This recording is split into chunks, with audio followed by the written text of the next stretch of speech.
way to Marlborough smoke lit by a Venetian blind. The dry ice is choking my lungs and a ZX Spectrum plays a game made of lines. An American werewolf passes my way with the glow of St. Elmo's fire. Prince appears in the purple rain, watch Madonna and laugh, but they just wanna have fun. Tom Cruise didn't need no surgery, Arnie never took no roids. A guy called Braben was coding a haven for a creature he called the Thargoids. Living in the 80s, but Grace Jones, she could break your balls. Living in the 80s, but face huggers and aliens melting the walls. Living in the 80s, Mickey Rourke had a face around the 58s. Living in the 80s,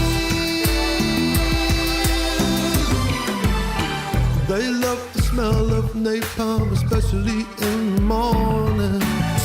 Debbie Harry and Videodrome, yes, VHS was a calling. Yippee-yi-yay was a cool thing to say. Chucky would think it was all child's play. Tom Cruise didn't need no surgery, Arnie never took no roids.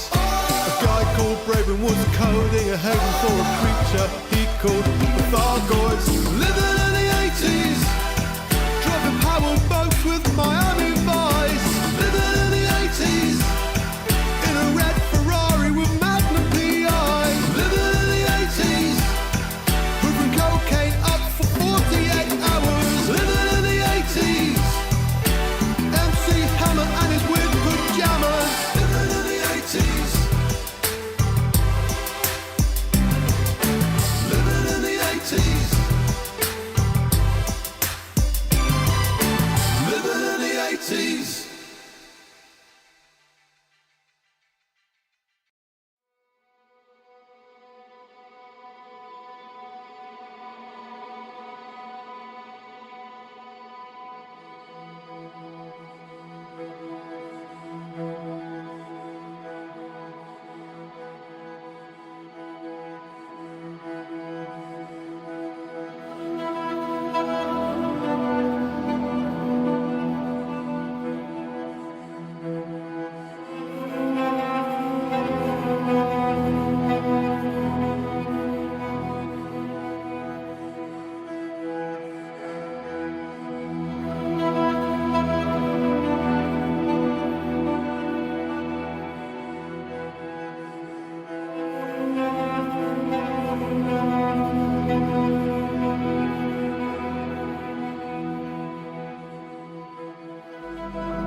Bought a ship when I just joined the Pilots Federation.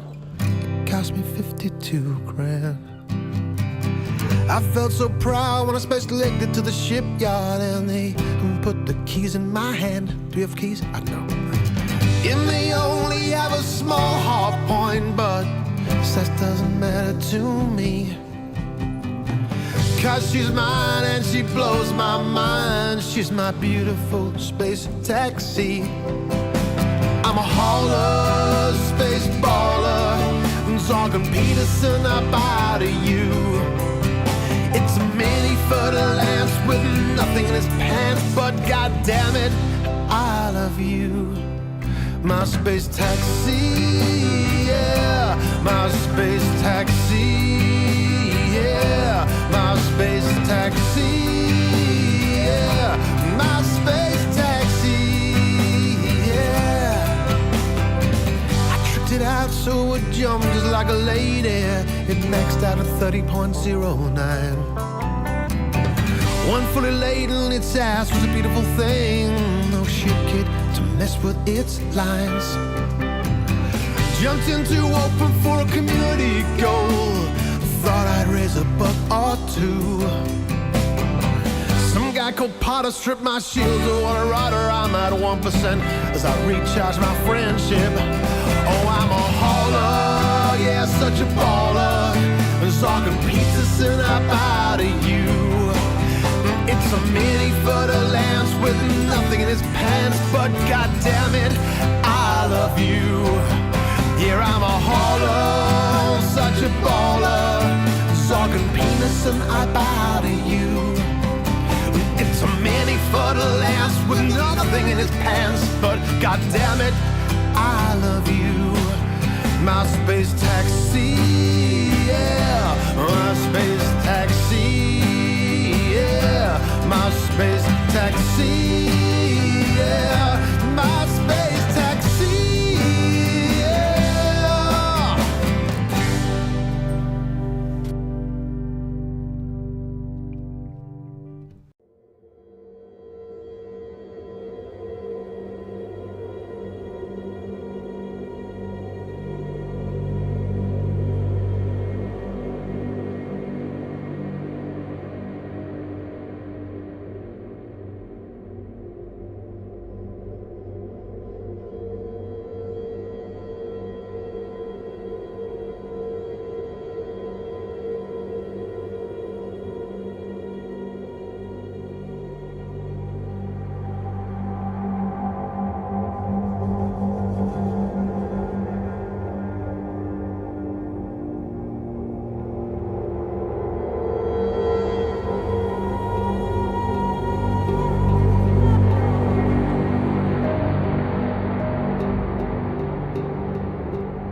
Am I living in a dream?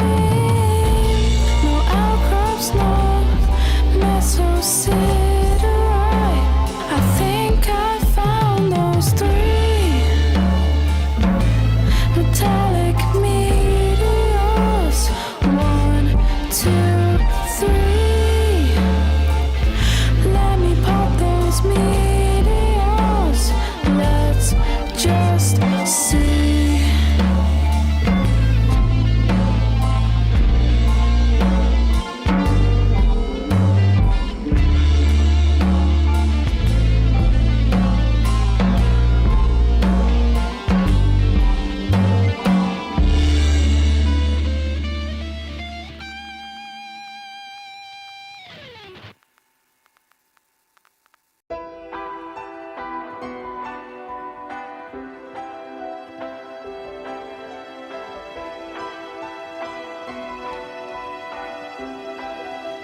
Hello and welcome to Lave Radio. Greetings and welcome to Lave Radio. Greetings, Commanders. Greetings, Commanders. The show that talks about the universe of Elite and the development of the computer game Elite 4, known as Elite Dangerous, and the fantastic community that surrounds it. Broadcast from the Orange Sidewinder and hosted by a vending machine technician. A place of nonsense and innuendo for forum dads. A self-contained podcast 2 hours long. Transmitting to every corner of the galaxy. It's even louder than me. The hottest show this side of Dizzo. The name of the place. Lave Radio. Lave Radio. Lave Radio. Lave Radio. Lave Radio.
Greetings, Commanders, and welcome to episode 300 and... No, but it's not. That's the second time I've done that. Welcome to episode 538 of Lave Radio, the show about the Universal Elite and the fantastic community that surrounds it. I'm your host, Commander Psychic, Staff Liaison Officer, otherwise known as Claire, and joining me in the orange Sidewinder bar for this episode hang on, who is here? Wait. I've got this. Tell her. Nobody tell her. I can manage this. I can do this. I can definitely do this. We have our SRV Banksy, Commander Alec Turner. No, not here. Okay, cool. No, I am. Hello. Why is it so hot? Hello, all. It's so hot. We also have our Tech Gibbon, the Chris Mark IV. Hello. And we also have another tech, because Ben and Colin aren't here, I should add. We have the Chris Mark V, Little Big Yin. Hello. Also doing lovely tech things is the lovely Epaphras. Hi, folks. How you doing? It's warm. It is warm. I hope everyone is doing well. If you wish, you can join us live. We're hanging out in game in open at the bar at Lave Station. Well, Chris, you're propping up the usual table, I assume. I am. I'm at our usual reserve table in the bar. Good lad. What a lad. If you can't get in game, you can also join the Twitch chat channel, which you can access through laveradio.com/live and clicking on live chat, or you can just come to twitch.tv/laveradio. We're also available on YouTube.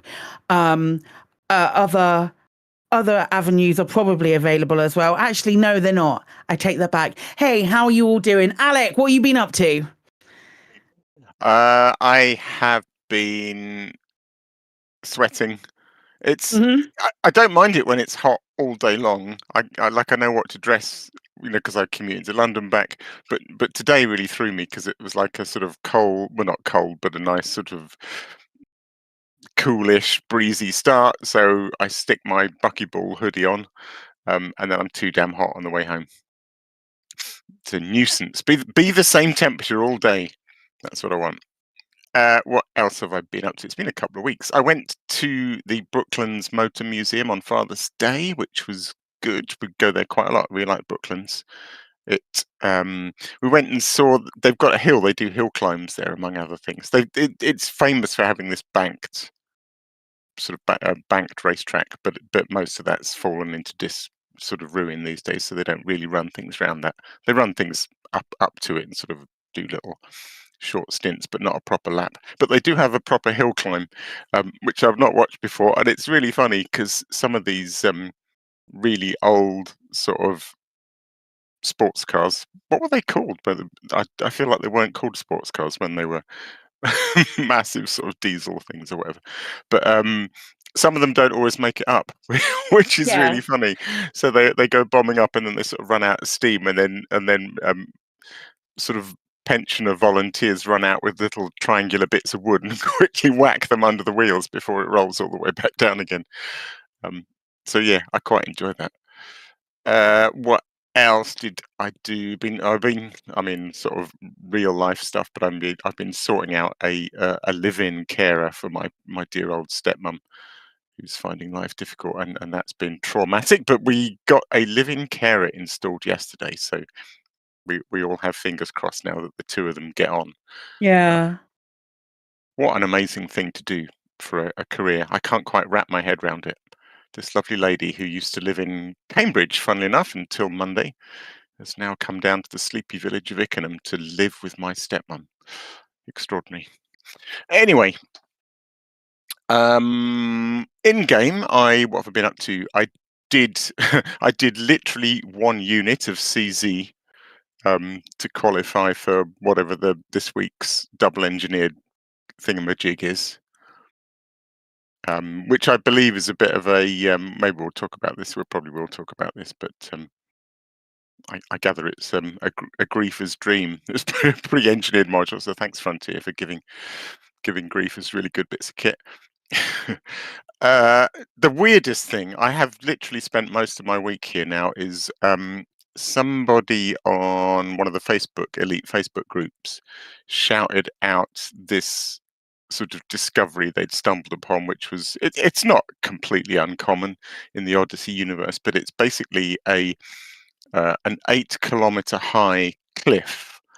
So one side of this 8-kilometer high thing is pretty much just a sheer vertical cliff, very smooth. And then the other side of it, it's sort of a bit jagged along the top, and then it's a bit jagged around the back. But it stands completely alone, like a wall in the middle of nowhere. And then somebody else on the Facebook group basically summoned Alec Turner. so I felt obliged to go and have a look. And I've spent a week there. I just love it. It's such a fun place. There's loads of exobiology. I say loads. There's about 5 different types of exobiology. But what's really fun is you can find them all on this cliff edge. Really? So some of them are around the bottom, some of them there's bacteria on the smooth bit, and then some of them you have to get right on top, and the cactus things are right on top. So you can find it all just by exploring this ridge.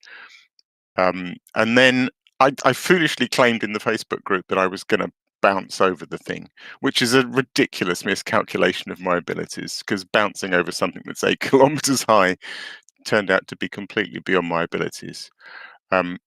But what I did do, which amused me greatly, is I discovered that parts of the steep side, it's not quite vertical, and basically you can literally slide 8 kilometers in the SRV without with the handbrake on, if you get it right. Which then leaves the most magnificent skid mark, an 8-kilometer skid mark all the way down the side of this edifice. So I've been doing that all week. Which I think I've seen that. I think I've seen you post that on social media in places. Yeah, I made a video of it eventually, but I just found it ludicrously entertaining. Learning how to, it was quite fun learning how to steer the SRV when its wheels, when it's got its handbrake on, because you can kind of affect it a bit. And also you have to be really careful to pick a smooth route, because if you hit something, because you're on such a steep slope, the SRV just tips over sideways, and then you're in trouble. So yeah, I really enjoyed that. Let's just check my notes. 1 unit of CZ and farting around on a vertical cliff. Yeah, that's been my week. Amazing.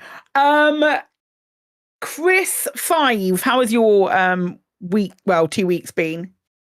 Warm and uncomfortable. Okay. I haven't really played a huge amount of any games. I played a decent amount of Jump Ship, mostly because you can kind of just play a couple of games, a few hours, and then put it down.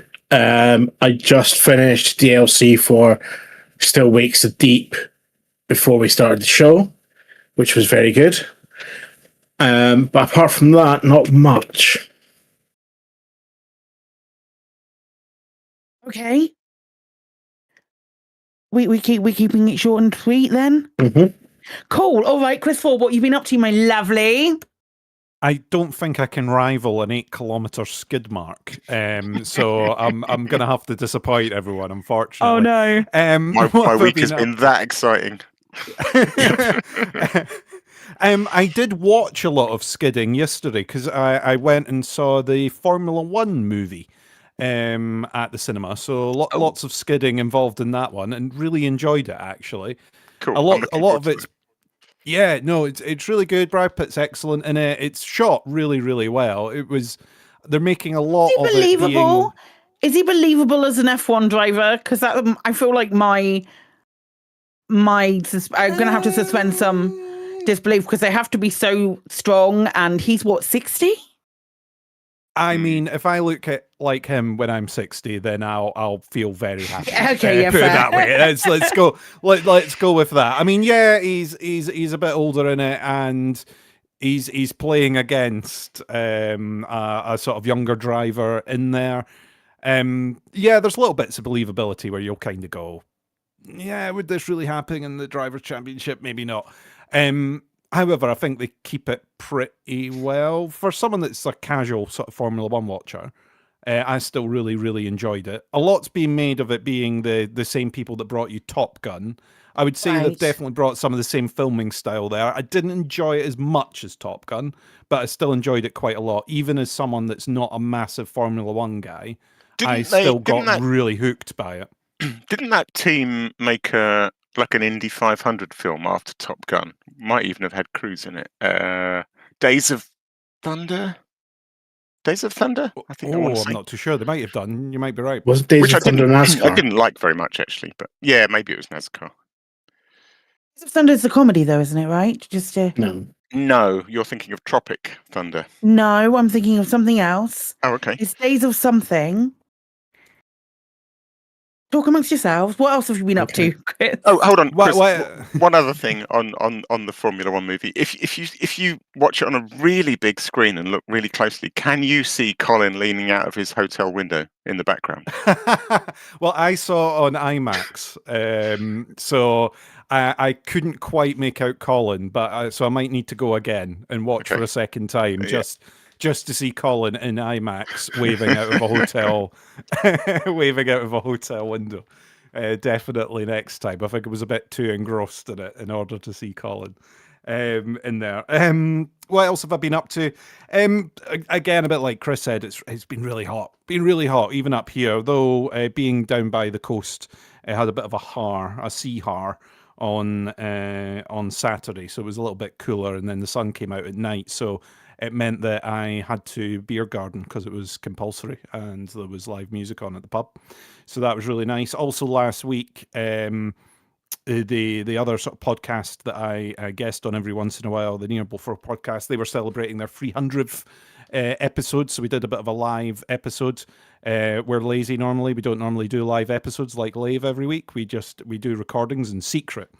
And meet under bridges in order to record it normally and then put it out in a nice edited form. So this was a chaotic live episode, which of course I'm not used to with such a polished Lavian production on a regular basis. That's absolutely fair. So that was a lot of fun.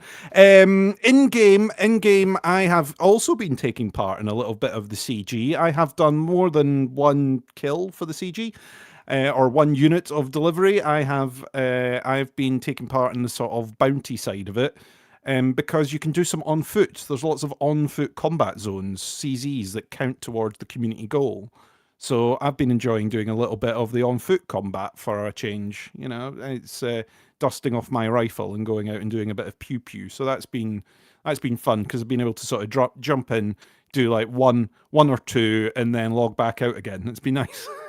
So yeah, been earning a little bit of credits in that. Not the masses and billions that some others have managed to do, but yeah, I've been earning a little bit in that one. So that's been my end game this week.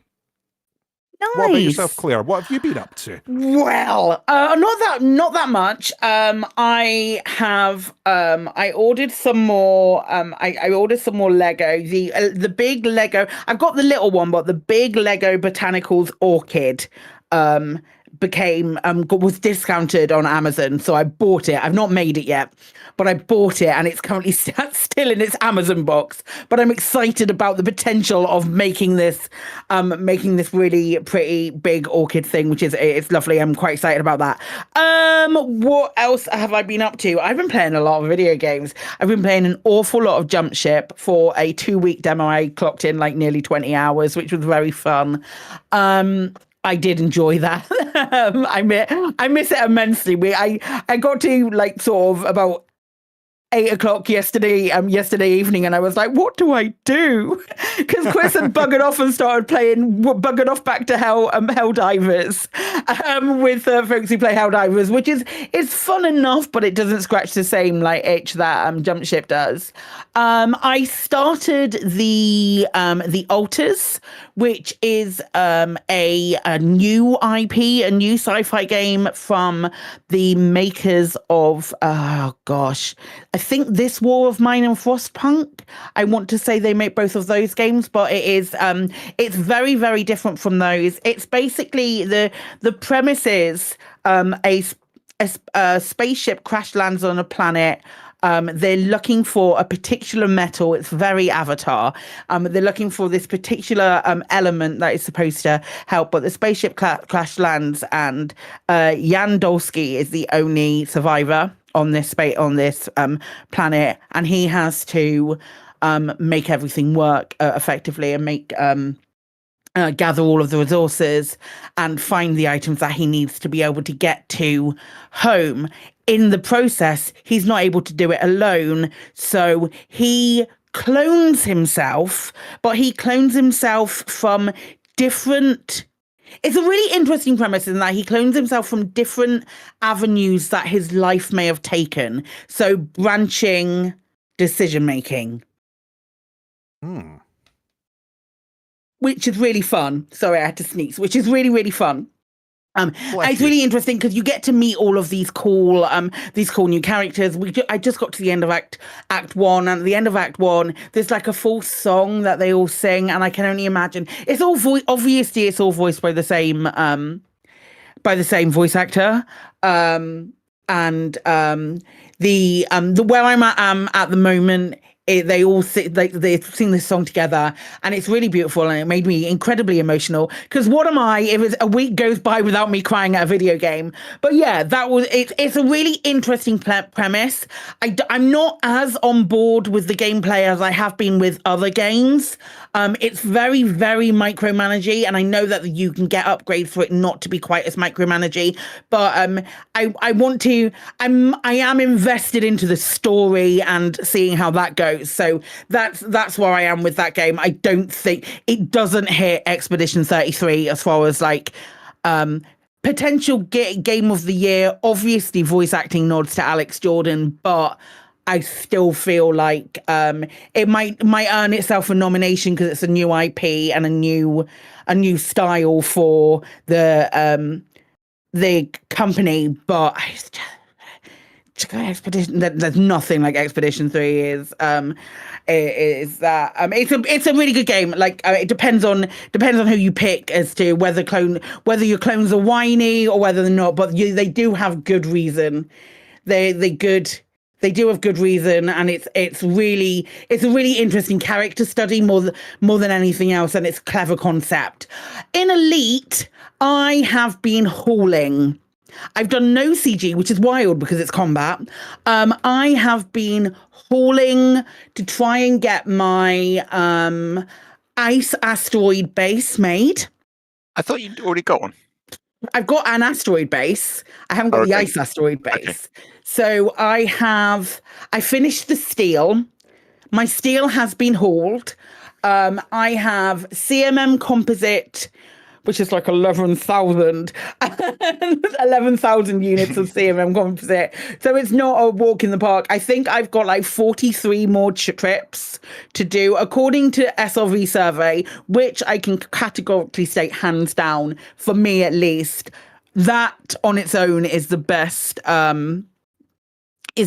app for colonization. I don't give a shit about all of the exploration shit it does, which I hear is also wonderful, but the colonization stuff on its own is great.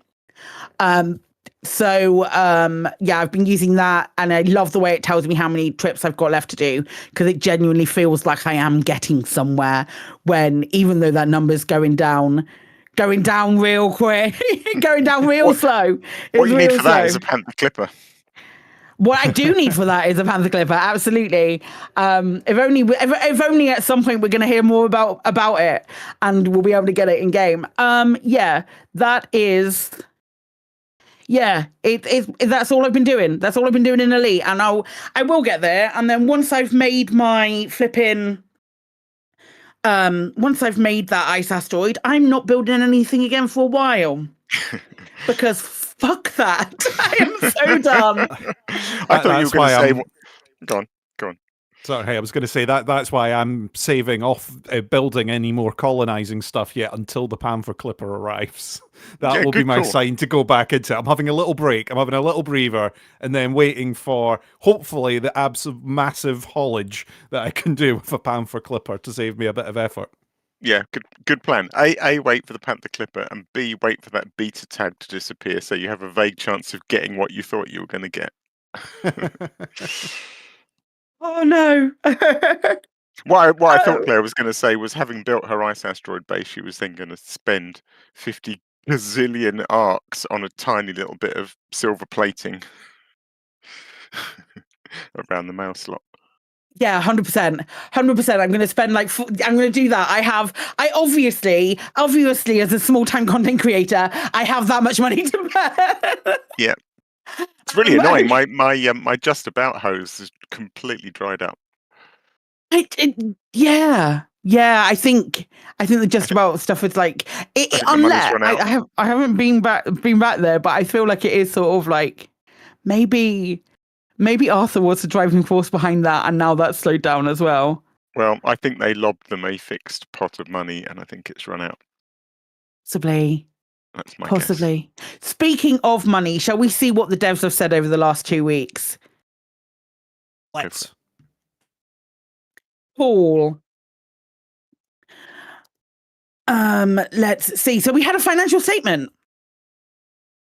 So we had a we had a financial statement, and yeah, hey, Frontier's done good. Yeah. Frontier has gone done good. So paraphrasing, revenue increased to 90.6 million. Specifically about Elite Dangerous, the Elite Dangerous revenue grew by 76%. Now, to put that in context, because I don't know who wrote this in our show notes, but it is not in context at all, and I think that's quite funny. But to put it in context, Elite Dangerous still only counts for 7% of financial year's 25 revenue, which to me is wild that it's increased by 76%. And it's still only 7%. Well, I mean, if it went from 0 to 7, that'd be like many. 700%. Exactly. I know my maths went. Yeah, it's little. So if it went from, I see. Yeah, no, I see what you're saying. I'm just trying to do the sums. But so what? It went from. You said it was 7% of their everything. So it went from being like 4.5% of their stuff to 7% would be about 76% of 4.5% or something like that. Yeah, any increase is a good increase. Any increase is a good increase. The only reason I'm saying that is that it can't at some point that it can't have been that far away from just being Sunset, based on the minimal amount of revenue that it must have given. Yeah, I see what you're saying. That's the thing, like how well it's grown. After a 76% increase, it's now between 7 and 8 maybe percent of their total revenue. So it's small, so it must have been much smaller. Yeah, exactly. And there comes a point where it's so small it disappears. 100%. Yeah. So, yay! It's what I'm trying to say. Yay! That's amazing. 10-year-old game. 10-year-old game. 10-year-old game. I know, right? The 3 CMS game franchises, Planet Coaster, Planet Zoo, and Jurassic World Evolution, together generated 70% of the total revenue. Up on financial year 24, which was 62%. I'm guessing we don't talk about F1 Manager. I don't suppose it's 10%. We don't talk about we won't be talking about that in the future, I guess. But I still think it's really cool. So having achieved growth in revenue, profit, and cash in financial year 25, the board is confident in Frontier's ability to deliver further annual growth in financial year 26 through nurturing and expanding our genre-leading game franchises. Have we had a Lave Radio since Jurassic World Evolution 3 was announced? I think we probably have. We must have done. Yes. I think we have. So, yeah, that's exciting as well. So I think they're going to do... I'm not really clued into the popularity of the Jurassic World games these days. Are they doing well? Is Jurassic World 3 well received? And Jurassic World Evolution 2... Jurassic World Evolution makes up 27% of Frontier's revenue. That's pretty good, isn't it? Yeah, okay. Pretty good. Pretty good. So it is. It's still an incredibly good game. So I want to share something which is quite exciting because it happened. We saw it today. There was a lot of pushback to Frontier because on the Steam page for Jurassic World Evolution 3, it said it was using AI to generate the I saw this. to generate the people. Excuse me, to generate the scientists, which is basically just like little scientist avatars. In the way that I don't know if it's exactly the same way that it was generated in Jurassic World Evolution 2, but I'm guessing not, given the way that people push back to it. And Frontier responded on Steam saying we're not going to be using that anymore. So they've been able to remove the Gen AI tag, and now I don't have to do mental gymnastics to want to enjoy it, which is very fun. It is funny though, because God, AI has just become the new loot box. It's such a dirty word. And I don't know, without getting into the details of it, but when I think about what that might mean in terms of AI generating little avatars in Jurassic World 3, when I compare with what goes through my head when I think about procedural generation, these things don't seem very different. And yet one of them, everyone's like, absolute pitchforks, and the other one is like, what a brilliant way to generate a galaxy. It's like I know they're different, but it's just computers doing stuff. Yeah, I find it I'm like incredibly fascinated by it as well. Like it's very interesting to me. It's become such a dirty word so quickly. AI, yeah, like you just tarnish anything that's got those two letters on it. Well, I think that's it. I think that's a really good point that we have where we're it is really nice to see Frontier responding in that way as well, because there was huge pushback as far as yeah. When they announced it, as soon as people were seeing that on the Steam page, or this includes AI generated content, there was massive amounts of pushback. And I'm really, I don't care if it means that the release date is going to be a little bit later, because they're spending time working on their own proc gen model for creating these yeah, it's really scientists. Cool. That is cool. It's what Skybird said actually hits the nail on the head as what's going through my mind is AI is the new buzzword, and they add it to anything to sound fantastic, and that's true. And what I find fascinating is there's one side of this whole, I don't even know what to call it, industry, meta industry. It's the world at the moment, where people are slapping AI on everything to market it and make it seem better. But there's a whole other world where AI on anything makes it sound awful. Yeah. And so there's these two worldviews that are going in opposite directions. I always see it as the more corporate side. So when you're talking to your shareholders and your investors, you like to say that you're using AI because people equate AI with efficiency and cost saving and cutting on money, whereas people that enjoy the content you're producing for the creativity involved and the development that's involved associated with exactly the same things. Hear AI and think this is cheapening it out. It's cutting down the media. It's cutting down the developers. It's sort of cheating people out of work. It's that's like you hear both sides of the whole thing. And I would say one's very much for the shareholder side and one's very much for the people that are in it for the art that it is. It's getting deployed everywhere. There's a really good John Oliver last week tonight from this week did an excellent section on AI slop, which I recommend everyone getting a chance to watch. I think it normally goes up on YouTube at some point. So have a little watch of the main topic from last week tonight this week. Awesome. Excellent. Does anybody else have anything that they want to maybe not about AI? When it comes to the numbers and everything that have been released, it's good to see Frontier on a positive after years of us sort of coming around to this annual report and going, oh no. It's nice to hear some positive stuff. It's nice to hear positive stuff being said about Elite, because Elite has been absent from a lot of these reports or very much tucked in under sort of legacy content in the reports. So Elite getting a bit of a good mention, and the fact that they're saying more engagement as well is always a good thing to hear about. So yeah, I mean, I can only see this as a good thing if they've managed to monetize the game a little bit more, and in order to keep the servers on. Because the thing is, it's not pay to play. It's once we've bought the game, we've kind of got it. So they've got to generate expansions or generate new ships in order to keep the lights on. Because AWS ain't cheap.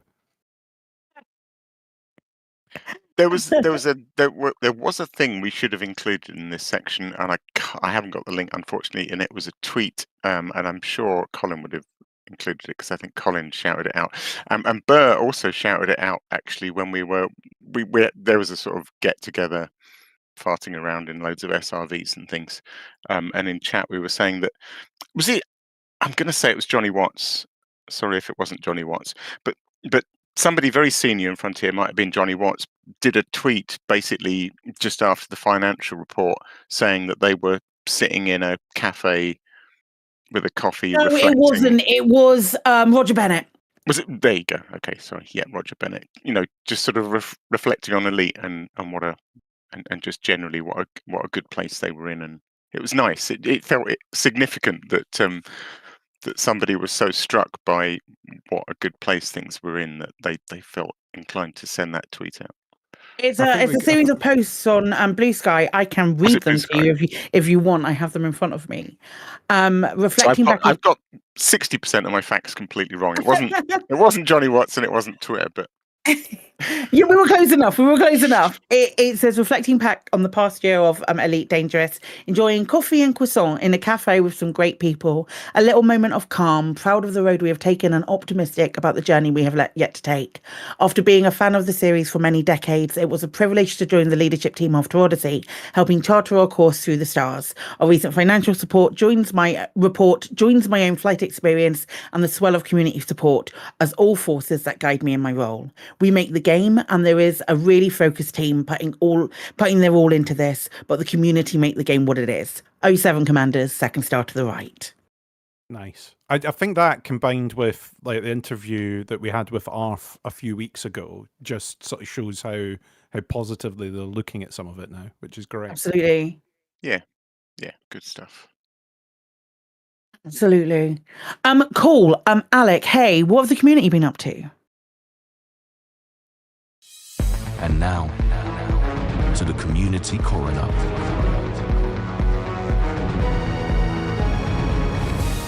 It's a dead game, innit, mate?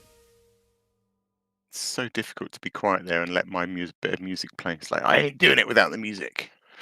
Right, community news. This goes back a couple of weeks, so some of this is quite old and I've forgotten what it is, so bear with me. Item 1 on my list was the thing on the forum that really caught my eye, actually. It's really cool. So on the official forums, Keko Summer is building, I don't know if this is his words or mine, but basically a showroom system. So he's colonized a system that's got loads of planets with loads of available slots on them. And he's basically building a system that has one of every kind of Odyssey settlement. So I think partly, a little bit one of those show homes on a new build estate. If somebody's thinking of building themselves, I don't know, a medium agricultural settlement, they can go to Keko Summer System, go and have a look at it and decide if they like it, if it's what they want or not. So it's really cool, and he's really ploughing through this. I was just checking, and I think of the 34 surface settlement sites that he's kicked off, 26 are now complete. So there are 26 different types of Odyssey settlement in that system so far. Pretty cool. I love that. It is cool, and the forum thread will include the link so you can go and see them all. But it reminds me a little bit of that website. There's a website that sort of showcases, it's got really nice aerial photography of every single Odyssey settlement, but he's also kind of making little notes. So having built it, he's then doing sort of observation and pointing out how many data terminals there are and little quirks like the back door to the command center in this type of settlement isn't guarded and that kind of thing. So so there's all sorts of nice little notes in there as well. But yeah, a really, really cool idea. I keep meaning to go and help deliver some stuff, but I just haven't. I've been too busy making giant skid marks. Right. Next up, this was a couple of weeks ago as well. We did shout this out ages ago, and I keep forgetting to go and catch new issues of this. But the May 2025 issue of the Phantom Explorers Monthly by Commander Mint the Mighty came out in May. We've got a link to that. And Mint the Mighty says, I cannot believe it's been an entire year since the first edition of PXM. I'm so glad that I've been able to make these magazines for everyone to read and enjoy. It's been super fun featuring different communities, keeping up with game news and featuring people's writing in this magazine. It's been one of my absolute favourite personal projects to make, and I don't plan stopping anytime soon. Here's to many more years of Phantom Explorers Monthly. So yeah, it's you can sort of download it, I think, as a PDF, but it's really nice. It's like a sort of 10, maybe 12-page magazine with nice photography. It's like a sort of mini cut-down Sagittarius Eye, I suppose. It's got maybe one feature article, a little editorial, an interview with somebody, and it's Nice. good. Yeah, it's nice. I like written stuff when it's nicely produced and it looks terrific. Looks very slick. Right, into the videos. I think so. The next, so the first video I've got is. It was nice to see this sort of thing pop up. It's Elite Dangerous in VR with MetaQuest, a full setup guide and tips by Spacefaring Chronicles. So, like years ago when Elite first came out and VR was new, and you couldn't move on the forums and on YouTube for little guides on how to get VR set up and working. And then I think it just sort of became commonplace. And although people still rave about VR, it's been a long time since I've seen a guide. Probably since before the Quest, and certainly the Quest 2 even came out. So this is great. It's somebody and basically just describing how to set it up and get it working nicely. It's not that difficult these days, but it's a really good step-by-step guide. So yeah, if you sort of somebody who's maybe got a Quest 2 and hasn't tried it in Elite, or you're thinking of getting one, then watch this guide by Spacefaring Chronicles, and it'll just get you set up. It goes into options like so unlike some games which run in the Quest 2 sort of natively, they run in the headset. Elite, you still have to run it on your PC and then connect your headset to the PC, and so there's different ways of doing that. There's a thing called AirLink, which is basically just connecting over your Wi-Fi, or you can plug a cable in, and so he goes into all the different things like that, which are better and how to set them up. Oh, actually, I included his notes. What did he say? He said, in this episode of Spacefaring Chronicles, we're diving into how to get Elite Dangerous running in VR using a MetaQuest 2 or the Quest 3 Quest Pro. From setup to optimization, comfort tweaks to control advice, this is your full guide to immersive spaceflight. Right, next up, we got, actually, because it's been a couple of weeks, I've got 2 videos by Mile13 Gaming, who continues to make really great and fun guides. The first was kind of revisiting the crystal shard sites, so how to collect high-grade raw materials fast. I did a bit of research after this video because I thought, I've never done it myself, but I thought the new meta was to basically go out there in a ship and blow everything up from space, nuke it all from orbit, and then use limpets. But I've been reading some stuff that makes me think maybe that doesn't work as well as it used to. Anyway, Mile13 Gaming does it the old-fashioned way with an SRV, so he goes to the crystal shard sites. There's a couple of really nice little tips in there. So one is, if you're in a system and there's something you need to scan with the full system spectrum scanner, then rather than, it's kind of an obvious tip with hindsight, but rather than just fire up the FSS and then go looking all around the night sky for the thing you want, point your ship at the thing you want first, which you can often work out. And then when you go into the FSS, it will be literally right in front of you. And then his other tip, which is really illustrated nicely in this video, is I think there's quite low gravity on these crystal shard sites. Plus, the shards themselves behave a bit weirdly, and quite often you shoot at them with the SRV and the little things just don't break off. And what he demonstrates beautifully is that if you get out on foot, you can shoot the little shards off really precisely with a handgun. So get out, shoot them all off, one shot on each one, get it back in the SRV and scoop them all up. Okay. So it's kind of cool. He made it look so much fun. I actually wanted to go and do it myself, even though I don't need the mats. Oh, and another good tip, which I hear a lot of people saying, is before you go, because it's a bit of a trek.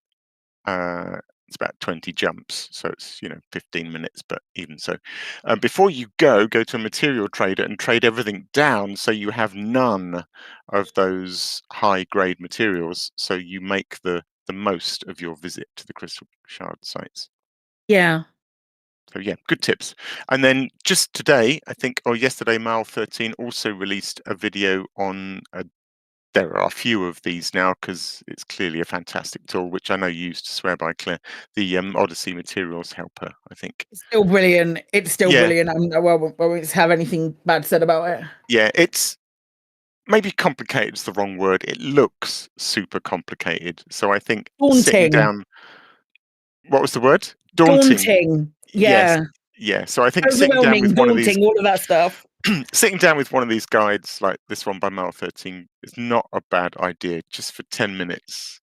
Just to sort of talk you through all the different tabs and all the different things. There's a lot of stuff that pops up on tooltips and right clicks, and I don't know. There's a lot of not hidden features, but there's a lot in there, and it's good to know what you're doing, I think, with these tools. Right, a video today, which is pretty topical, I think, given what's happening tomorrow, is Ricardo's Gaming.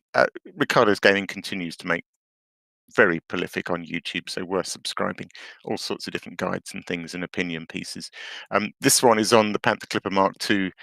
It's kind of interesting because it's sort of speculation about exactly what our sweepstake is, which is how much can it carry, and how much will it cost. But also raising a question of, is there a point where it's too much? Can it break the game if it carries too much? And can it be dead on arrival if it doesn't carry enough? And is there a kind of sweet spot? And actually, I won't say what it is, because if anyone's still doing the sweepstake, they might. But I kind of agree with where I think his sweet spot is. Do you want to chip in on that point? I will chip in on it very, very quickly. Hey, if you're listening to the show live, our Panther Clipper sweepstake is still open. If you are listening to the show after the show is live, it is no longer open. So if you want to get your guesses in and you haven't already, go and do it, but you won't have any option to do so after the show finishes. Is there a link we can bung in the chat? I am already on it, my guy. We're good. There you go. Because telling people to look in the show notes tomorrow might not be it's not going to be in the show notes. Right. Last note. Two more things. One more. So penultimate is damn, Colin's not on. I was going to get Colin to pronounce this. So this is a Polish video by Rootsrat. Many people will know Roots. It translates to 21 Reasons to Play Elite Dangerous in 2025. It is a Polish video, but if you're watching in YouTube, if you go to settings, the little gear wheel, and you pick subtitles and you pick auto translate, it's pretty good. I've watched about the first 10 minutes of this and it seems really good translation. So you can just turn on translation to English or whatever your language is and just watch the subtitles along with Rootstrat talking to you in Polish. But it's good. It's Roots has been around since the beginning of the game, and it's nice to hear his thoughts on some of the key points and why Elite Dangerous is still great. He goes into a lot of detail on the astronomy aspect of the game and how realistic it is and the science of it, and it's good stuff. I'm only about halfway through, but it's great. Yeah, that's right, Andy. Yeah, Roots is the leader of the Winged Hussars. Final point, I mentioned the Drakia rally, which is this SRV rally, this 250 kilometer SRV rally that I am doing. I now have a date and a forum thread for it. So we're going to be running this on Sunday, the 10th of August. And the plan at the moment is to either start meeting or to actually start. I haven't quite decided, give or take an hour, at 1500 UTC. So we'll sort of meet up. It's going to be a race from Camp Bucky in my colonization system. It's all in the show notes. To the giant planetary port that the Burrs built for me, Drakir Point. 250 kilometers. I want to get lots of people involved. I want individuals. I've got a whole bunch of rules about how teams work. So I really like the idea of people doing this in teams of 2 or 3 or 4, maybe. There's a few streamers that I have already been talking to. I quite like the idea of maybe trying to cover this. There are some issues. So SRVs are tiny, and if they're not in your team, after the first minute or two of people heading off into the desert, they're almost impossible to find. But we're looking at having some very lightweight tools that people can run if they're interested, which will let you, track the position of other SRV drivers. It's the stuff that Black Maze used to do when he used to commentate on the Elite Racers stuff. So Nice, cool. So you can just target the person that's in the lead, and you'll have a little arrow on your HUD, and it'll let you. So if you're a camera ship and you're trying to cover the event, it will literally point you to where the leader is, and you can zoom over and find them, and then you can pick, somebody from the second place team and go and find them and film them for a bit. So fingers crossed, if we can get all that working, it'd be super cool. And either way, what I suggest is if streamers think this is going to be a fun thing to cover, then have your own team. Have a team of 3 drivers maybe, and you be the cameraman, and you can always target your teammates and just follow the journey of your own team, perhaps. So anyway, all the rules are kind of in there. I'm going to do a Google sign up form, I guess, to be a bit more official about working out who's interested. But yeah, go and have a look at the forum thread and think about it. I know it's daunting, 250 kilometers. I do not expect everyone to finish even. And I'm kind of not that interested in who wins, even though it's a race. That's not entirely the point. It's about the destination. It's about the journey. It really is. I know it's so crass, but I really think this will be a lot of fun. If the more the merrier. If we can get a lot of people.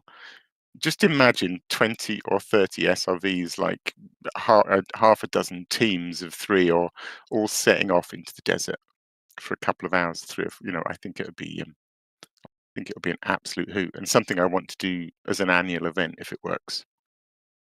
Anyway, yeah, so there's a forum thread to that. Finally, I suppose I've sort of been dabbling with talking about colonization figures, doing it in the style of the shipping forecast, but I think that just confused the hell out of people. So at least for this week, all I will say, I was doing top 5 colonized systems by population. Interestingly, the top 3, which are the Astrobiology Research Cooperative, the Kentari Mandate, and the Burian Protectorate, all still retaining their position. But East India Company and Flat Galaxy Society are out of the top 5 to be replaced by HIP 52702 and the EOL Pru branch, and Col 285 Sector UCF B267, if that's your system. Woohoo! The Diamond Frogs, who are in 5th place on population. Nice. Yeah, it's kind of intriguing watching those shuffle around, like how the top 3 seem to have cemented their position, and the bottom 2 keep disappearing to be replaced by others. They're all in the same ballpark. They're all between 1.8 billion and 1.6 billion. So who knows what's driving that? Interesting. Anyway, that is this week's Community Corner. Amazing, incredible. If you do have a community event taking place soon and you would like for us to shout it across the airwaves, please let us know via social media boops, or letting us know in Discord, info.laveradio.com, or Alec will just find you. He's very good at that. Let's move on to the in-game events. What has happened in the last 2 weeks? Well, we had 2 in-game events. The Imperial forces targeting the Delaney flagship. I should have read these before I even looked. An Imperial strike force has launched a surprise assault against the RK. Is that the CG? Yes, it is. This is a CG. So this was Kumo Crew versus the Emperor. Am I right in saying that? You guys who have participated in the... I don't know who I was fighting for. Just wanted the thing. Good Lord. I picked it random. I just went, this one will do. I've got no skin in this game. You cape wearing bastards. I just sauntered in and went, who wants me? And they all turned around and I was like, oh, fine, I'll pick myself. I have to say, I don't know if this was your experience, but I went to a space-bound CZ, and I actually kind of found it confusing. So I decided I wouldn't fight for the Imperials. I sort of felt like the other, who was it? Delane was the underdog. I don't know if that's even a fair assumption, but I felt I definitely was not going to fight for the Empire, so I'll fight for the other guy. And it was not at all clear to me. Well, that's not true.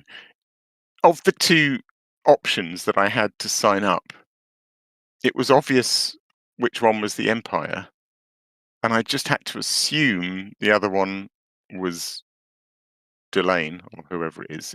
But it was not at all clear that, you know, it was only clear that one half was the Empire, and then there were some other guys, and I fought for the other guys, but I had no idea who they were. Okay, so it's Arissa Lavigne Duval. Those are the two. Arissa versus Delane. Okay, who's winning? It's got to finish in a day and a half. 13%. Oh, it's no Empire winning at the moment. It's no question. The Empire by a country mile. Boom. Holy butts. Do you know the best thing about this, and it's been running for 2 weeks now, is that every Friday we have to listen to Burr pronouncing Lavigne. And if you've seen that video, if you know, you know. It is the funniest thing.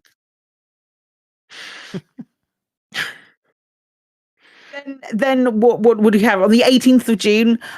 We had a 6 months have passed since Cursijo buggered off. And when I say buggered off, big explosion.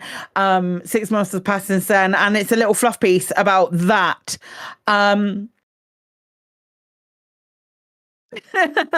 don't know if we have. I don't know if there's much more to say about that, unless it's just like a reminder. Hey, the only thing I was curious about, it's nothing really, but it mentions by name a commander. Yeah, and I don't know. It was just so random. It was like, oh, okay. Why does Stellar Cartographer get a mention? Because the settler was interviewed at the Senenmut, an orbit station recently commissioned by them. Right. I mean, hey, look. I think if I was gonna go like full tinfoil and properly dissect this, I would look and say, look, hey, it's been 6 months since the Thargoid War. You don't need to go and chase Thargoids anymore. Look at the other things that we've got available in the game. So that kind of thing. And also large public events taking place and all of that moving on. And then it's talking about Aegis, the superpowers, all of those kind of stuff. So I think that's probably what they're... Looking at the subtext, that's probably what they're trying to do, is say, hey, look, you can do all of these other things now, rather than the time for fighting Thargoids is, for now, at least, over. I guess. Yeah. I guess. Yeah, FYI, everyone, Thargoid War over. Yeah, FYI, Thargoid War over. Also, we're selling off our AX jump starts real cheap right now. That would have been so funny if they'd been in the sale this week. They were in the sale last week, I think. Yeah, there was not too long ago. There was a sale. They had a sale on the AX jump start. Got a job lot of AX jump starts that nobody wanted. Yeah, it was a little while back. They were like, "Hey, we're selling off this ship," and I was like, "Why?" Hey, let's take a look at our power play rankings.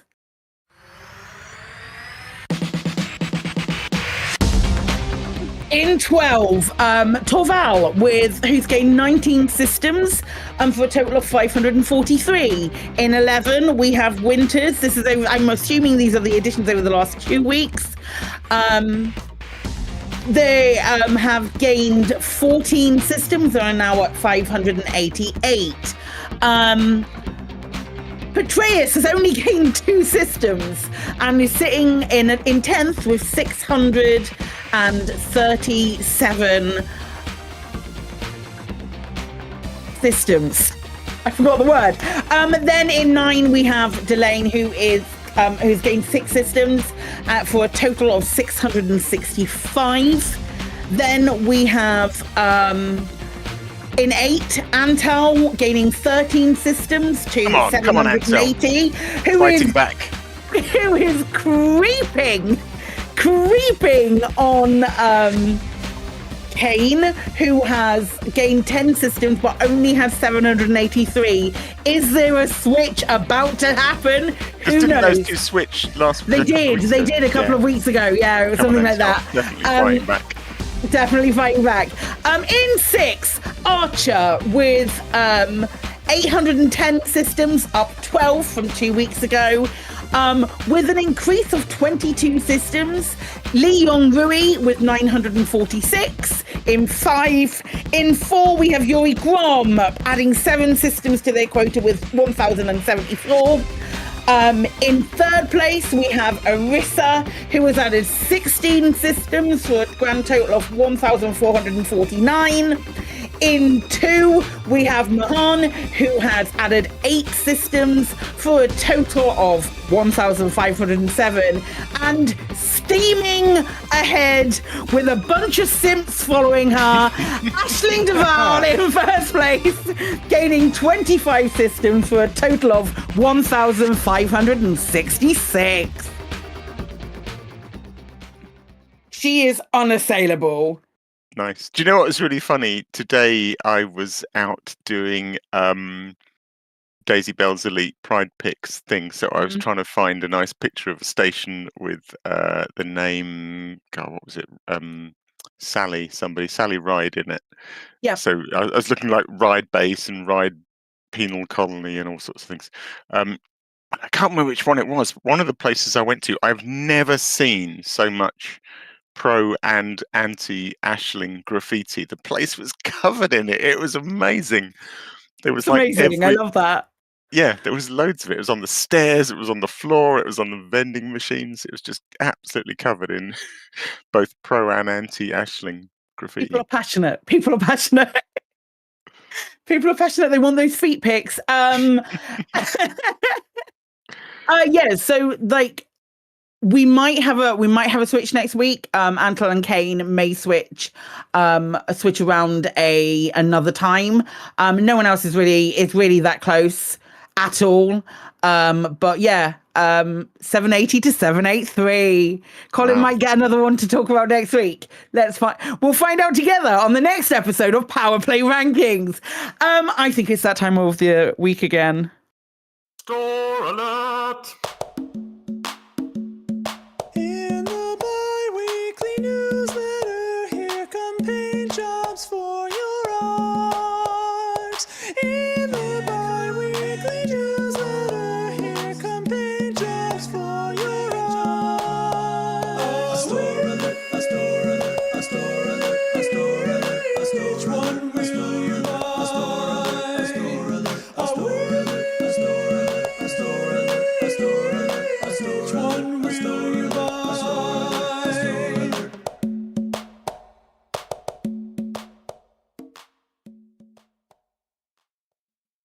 And your store alert this week. Okay, so it's not quite this week. I think this was last week for most of it. They are selling, Frontier are selling a Mamba Conflict Zone Jumpstart, which I wouldn't choose a Mamba to start your battle in, but you know, you know. No one expects the combat mamba. No one expects it. The sneak attack from the combat mamba. Yeah, I mean, that is. so a frag mamba is a thing. It's a meta build. Yeah, isn't it? yeah. That one is a frag mamba, which probably isn't the best thing to start with as well. It depends You if know, you it's not just the like flying a fly. shotgun. Okay. I feel I've kind of heard things that suggest this isn't terrible Really? compared to some of their jump starts. There's quite a lot of engineering on it, isn't there? There's quite a lot going on. Upgraded frag cannons and enhanced shielding, class 4 FSD, SCO, and upgraded thrusters. It comes with the ship kit that we're about to talk about, and the Polarity Black paint job with some decals as well. So, you know, there's that. Yeah, there's a couple of bits. I don't know. But engineering on a beginner ship? Surely not. Surely not. Engineering isn't for beginners. Exactly. That's why we can't store engineered stuff. The other things that they've introduced to the store, and boy, do I hope that they bring these to other ships, because they have there are 2 steampunk packs. So one for the Mamba, and finally proving that you can polish a turd, one for the Anaconda, which they're bloody beautiful. They're really nice. I'm really glad you said that. I wasn't sure which way you were going on these. I really like them. I really like them too. Has anyone seen one animate? Like, I'm really curious about the steam animation and when it happens and how visible it is. And my understanding is that it's when the landing gear is lifted. I think.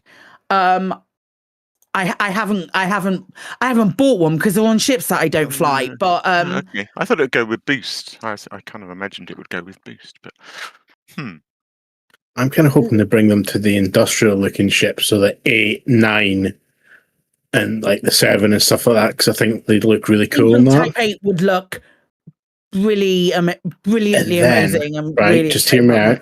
They're going with this look, so what they need to do now is make a armor skin, whatever you call it, for on foot that makes you look like the Rocketeer.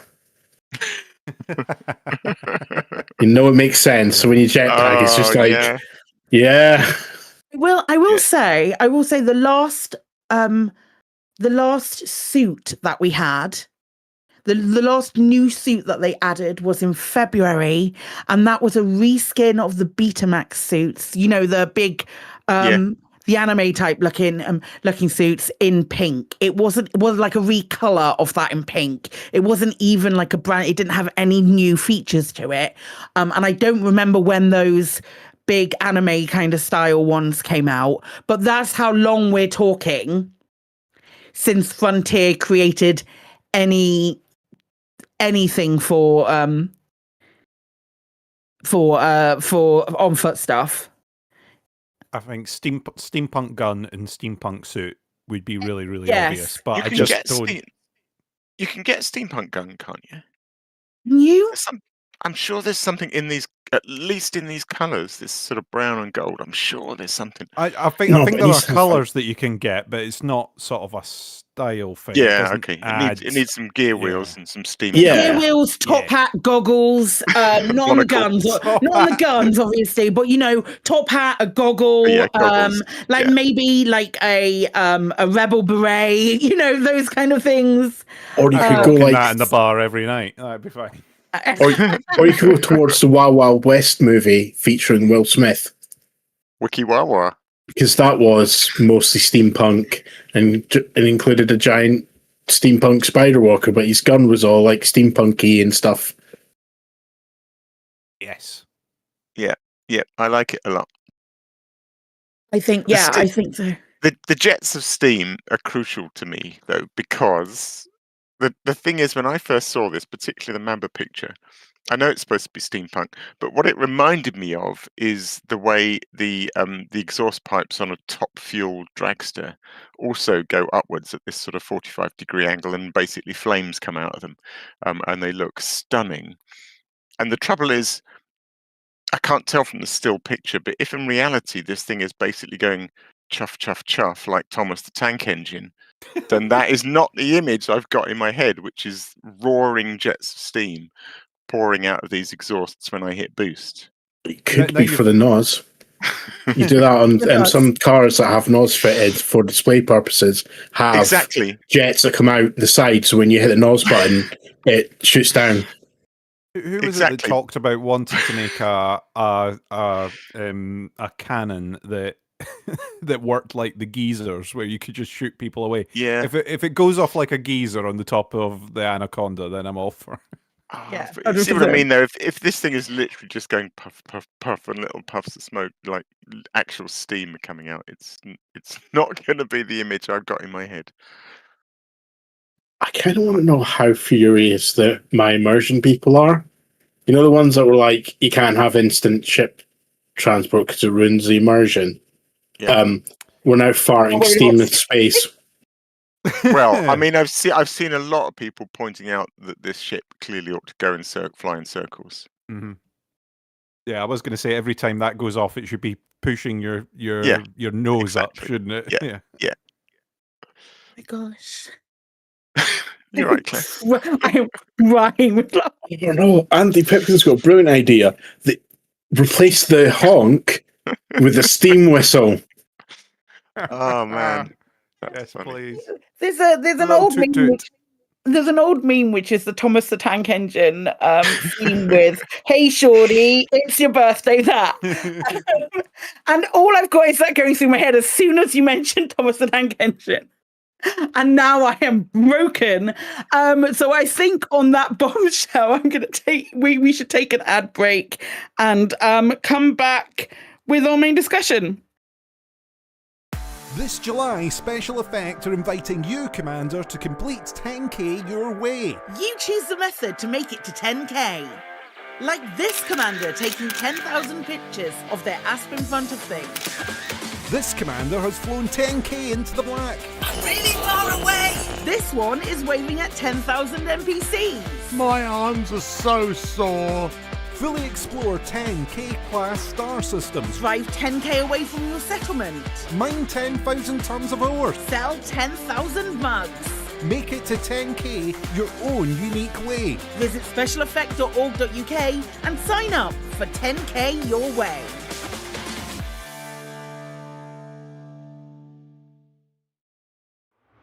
From the makers of the MB5 shaving drone comes the latest in personal grooming technology. Here at Saracen, we've heard your request loud and clear. You want something new. Applying all the recent technological advances. Introducing the Panther Clipper. Gone are the days of your unruly body hair making you look like a bedraggled alpaca. The Panther Clipper is the biggest, baddest shaver credits can buy. A shave so smooth it'll shave 10 milliseconds off your buckyball time. The new Panther Clipper from Saracen. It's exactly what you've been asking for. We all know what it's like. You're busy managing your settlement when suddenly the alarms go off. Oh no, not again. That's right. A commander with a Federation naval rank of Admiral, an Imperial King no less, has landed in a ship worth over 100 million credits and is killing all your staff, while they look around for a 10 credit adhesive to glue an upgraded scope to their 100,000 credit assault rifle. They fly away with their super glue and you're left with a problem. How are you going to get your agricultural plant back up and running? How am I going to get my plant up and running? How are you going to find staff at short notice? How am I going to find staff at short notice? How are you going to deal with all those bodies? There's bodies everywhere, and they've stained the carpet. Wonder no longer. Call Aries Crime Scene Cleanup Services. Hello, I'm Harry, from Harry's Mine. After a sudden increase in robberies and murders by commanders since 3307, I've gained valuable expertise in cleaning up bodies, recruiting new staff and restocking stationary lockers. Now you can benefit from my experience by signing up to our Crime Scene Cleanup Service subscription plan. That's right. For only a small monthly fee, when your settlement alarms are activated, our rapid response cleanup crew will be dispatched, along with our patented Cadaver Scoop 150. The Cadaver Scoop 150 can be mounted to surface reconnaissance vehicles and skimmers to make tidying up your settlement a breeze. Wow, the bodies are gone. Our recruitment team has potential new employees on standby across the galaxy, ready to fill your vacant roles in security, logistics, administration, processing, and more. My plant's operational again. Thanks, Ares Crime Scenes Cleanup Services. Ares Crime Scene Cleanup Services. We'll have your settlement as good as new before the next ship arrives. Cadaver Scoop 150 disposal bags sold separately. And we're back. So I thought our main discussion is kind of going to be twofold this week. We're going to start with it would be rude of us to not talk about Frontier Unlocked that is happening tomorrow as of time of recording, and then obviously we'll move on to our question of the week, because we've got there's some really cool things to say about the question of the week, which came up from a previous show. So we know from the post that Frontier made on various social media that the information that we're going to get more information about the Panther Clipper tomorrow. Probably nothing about anything else, but I thought we could go around the crew and see what you would like to hear. I say specifically, but is there anything that you're expecting to hear tomorrow or you're hoping to get more information about? Obviously, the cargo capacity, so we can put an end to our sweepstake and I can claim my winnings. But actually, I'm really hoping they've got. Well, yes and no. I was going to say I'm really hoping they've got video of the animation of those sort of landing gear mechanisms moving. I sort of say yes and no, because in a way I'd quite like to see that for myself for the first time unspoiled in game, but no, if they've got video, let's see it. I'm really looking forward to seeing how that whole kind of armature works, because it looks really cool, and I'm stupidly excited to see how those kind of unfold and fold back up again. Cockpit as well, I guess. Yeah, I think actual videos would be a good thing. I very much would like to see that. What about you, Chris? Which one? I don't know. I was going to let one of you jump in. Okay, I'll go. I think I kind of want to see what the bridge, are they calling it in this, or cockpit, or the seaty bit looks like. Yeah, because they did make a thing of that, didn't they? Yeah, I want to try and get an understanding of the scale of it from the inside. Because sometimes the scale never really feels right on the inside for some reason, and it never feels as big as they actually are. Have you ever played in VR, Chris? The only time I ever played in VR was at was it ECF or London Museum, one of the two. But yeah, I think that's honestly the only way you can get a sense of the scale of cockpits. It just doesn't come alive on 2D screen, and then the minute you put VR in you know, whether it's a big ship or a small ship, you're like, oh, okay, now I get the scale of this completely. Yeah. And I think video of it flying as well. See if there's any greeblies at Greeble and all that sort of stuff. I think what they've done with the new ships is they've been very good at giving them motion while they fly, giving them animation when they fly, I should say. Yeah, that's interesting. I wonder what if anything will animate on the Clipper as it flies. I've got this because you've got like these little spinning engines in the Corsair. What else have you got? Has the Cobra Mark 5 got animated? It's got pop-out headlights, isn't it? I don't know what else. Yeah, it's got the pop-out headlights. It's the The Mandalay does that funny thing with its engines when you turn. Yep. They're slightly gimbaled, aren't they? Yeah. Which people argue are the wrong way around or the right way around, depending on where you mentally put the center of gravity of the ship. Fixed it. I heard Do you think they have? They reversed it, yeah. Ooh, yeah, they okay. changed it when it first came out, I think, yeah.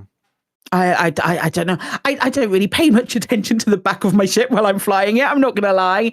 The Cobra Mod 4 with the little flappy eyes. And now, as the announcer says, the Type 8's got flaps at the back. And also, what I really like about the Type 8 is one of the ship kits, which I've got, which puts like these big sort of flappy bits on the side. Those kind of tilt Lift back up, into don't a they? sort of flight position. Yeah, it's really cool. Yeah. And you can see it out of your cockpit, which is really nice. You can look right or left and actually see those bits come up. Really Yeah. What about you, Chris? What you hoping to? Obviously wanting to hear a bit more about the internal so that I can in fact win the prize. Okay. The bridge as well is exciting. I'm wanting to sort of see it fly. I'm wanting to see what it looks like when it's actually moving about. I have the feeling we're not going to get all of these things at once, are we? I think we might get another tease. I'm interested if they're going to make it a cool trailer similar to what we got with the Guatemala ship. You know, where we got this big sort of tease video and it got its own sales website and all that business. I think if they do the same for the Panther Clipper, that'll be pretty cool. I don't necessarily think that we're going to get all that tomorrow, but yeah, I'm really looking forward to this ship. This is one that I'm properly looking forward to.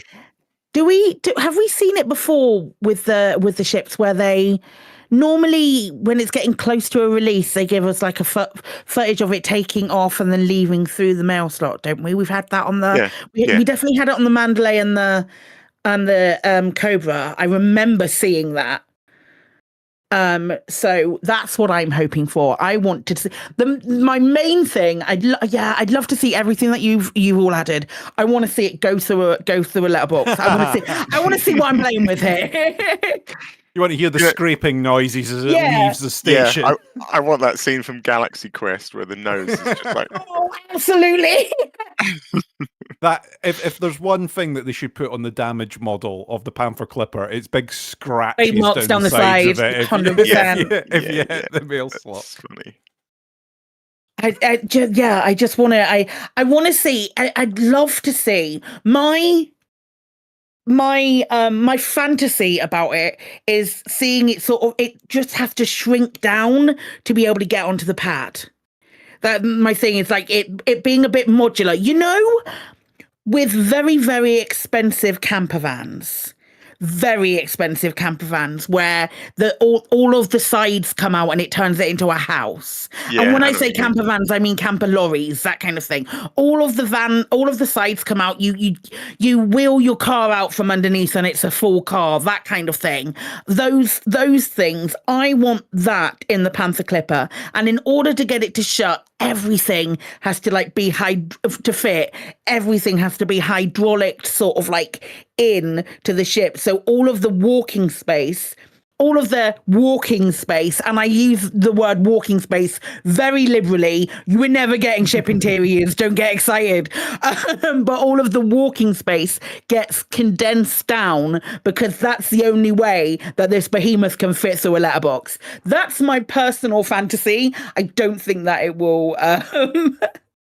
It's like it's going to loaf like a cat, isn't it? It's going to have to like tuck its legs in underneath and do a little bit of a loaf on the landing pad. Yeah.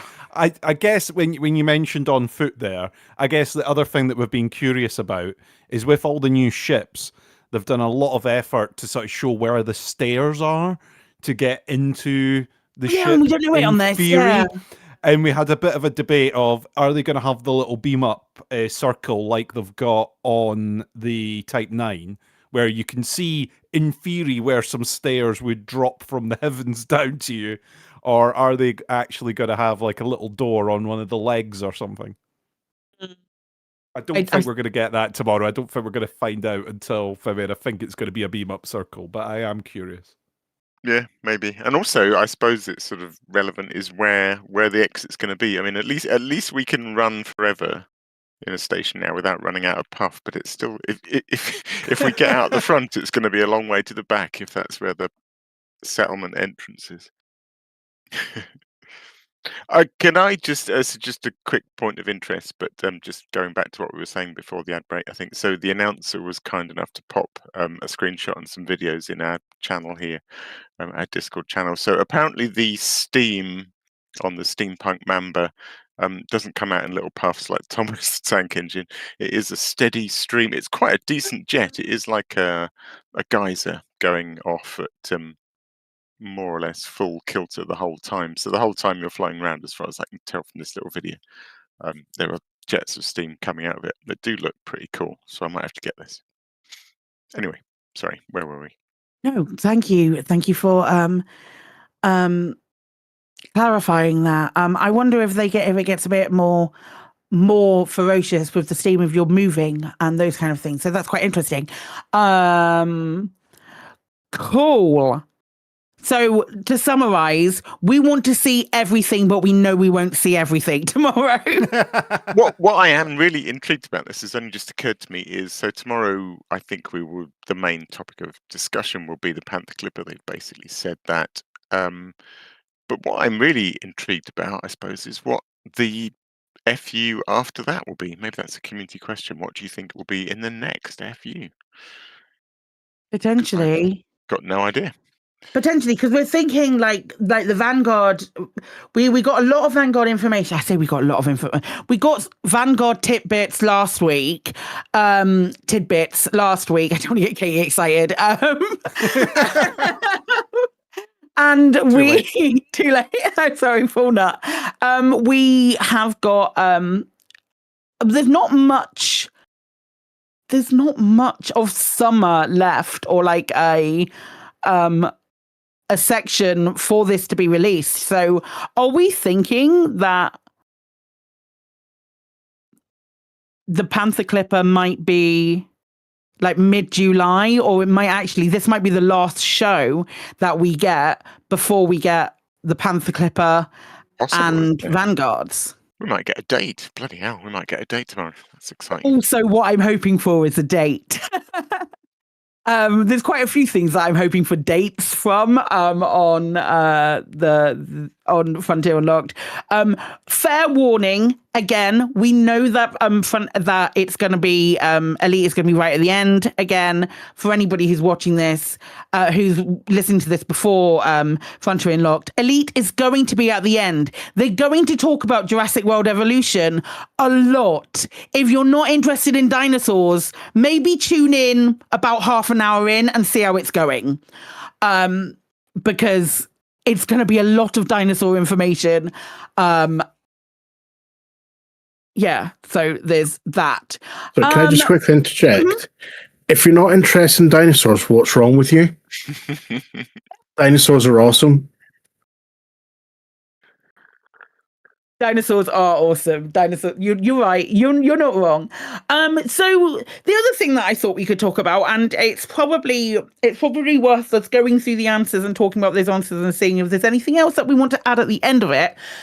With this was our question of the week. Because in our Discord, Chad Maximus said there's been a lot of chat about engineering as of late. People like it. Some people don't like it.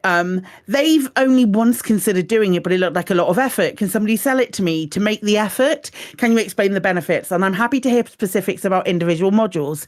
They've been an on and off player for 10 years, mainly off. Colonization has stirred their interest and brought them back again, which we then turned into a question of the week, which was basically is what can you say to a commander to make engineering look like it is worth the effort? Because it's been kind of a hot topic as of late, especially with the revelation that engineers modules aren't going to be sold on a as part of a Vanguard, as far as the last time we heard information as the Vanguard was concerned. Yeah, which raises a separate question of are unengineered ships interesting? Which Yeah. So we turn that into our question of the week, as I say, and Forest, we post our question of the week on a Sunday at sometime between 12 and 2, usually. They will go onto Twitter, onto Blue Sky, and into our Discord, onto a thread in Discord. So every good place to collate all of them, and we can put them in and we can talk about them here. So Forest Barbarian said, engineering grind has never been easier with the update to material finds. The difference between A-rated and engineered is significant. The entry-level engineers have some mods that still make a big difference, and the best thing to do is to give it a try, which I think is a really good point, because I think once you've upgraded your frame shift drive, you never look back. Yeah, I'm going to say, I guess I probably am going to try and save my thoughts to the end, but because I do have thoughts, but yeah. All right, cool. Chris? I have got Tango Tan, who says, one set at a time. Every step, no matter how small, will add to something bigger. P.S. 5 years in the game, and I've still not unlocked all of them, but enjoying bits in between. I mean, I'm similar. I've been in the game for ages, and I have still not unlocked all the engineers. Got to be honest. I think I might have done all the ship ones, but certainly not all the unfoot ones.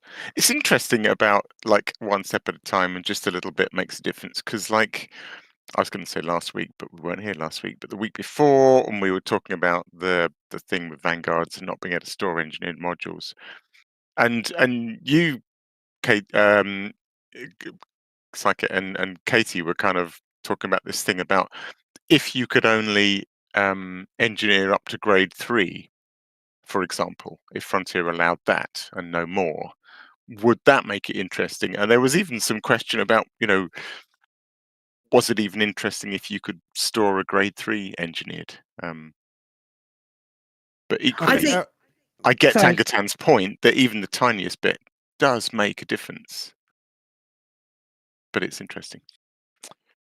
How much engineering is enough engineering? Yeah. Okay, I've got Bopper, who I initially misread as a Notorious B.I.G. song, so I shall move on. The universe is billions of years old. Relatively, the engineering grind is negligible. Enjoy. Okay. It's fair. Eventually, the heat death of the universe will come along, and I still won't when I've unlocked all the engineers, though. Yeah, you got to get those colonial ones.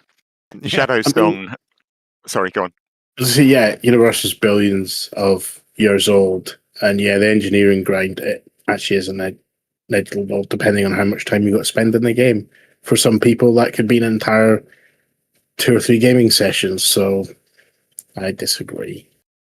It's a lot more than that to get all of them done, depending on how long you spend in game.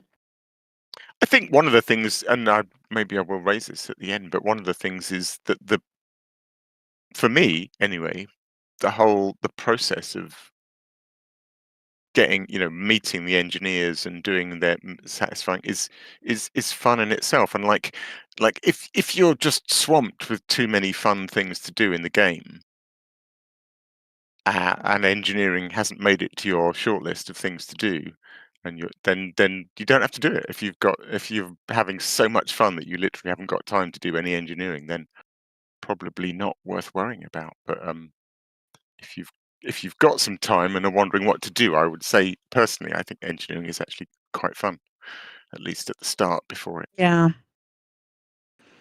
becomes a grind. Anyway, sorry. Shadow Song says, fun doesn't require engineering. My old Vulture, that's my 3rd ship, is still at G3 and can rock high combat zone solo. Engineering is a bonus, fine-tuning of a specialized vessel, an extra edge in the battle. It's a reward you have to deserve, journey resulting in the best variant of your ship. But the ship they use in the example is engineered. Like, surely you would say my most fun ship is my unengineered. Fun only requires up to grade 3 engineering. Yeah. I think that I see that. I think that depends on where you stand there was a really interesting discussion. I probably won't have time to really get into it, but on Loose Screws last week about this idea. They were almost shocked at the idea that some people stopped at G3, and why didn't everybody have everything at max G5? And so I think if not everybody spends like 2,000 hours playing the game a week. Yeah, exactly. So when somebody, like Shadow Song is saying their chip is G3 for, that is quite kind of low in a way. They're basically saying it doesn't have to be G5 to be fun. I don't know. Yeah, a lot of my ships are only 3 because I can't be bothered going out to get the grade 5 materials. Yeah. I just can't be arsed. I can't be arsed flying, going to a crystal shard site. I just can't be bothered.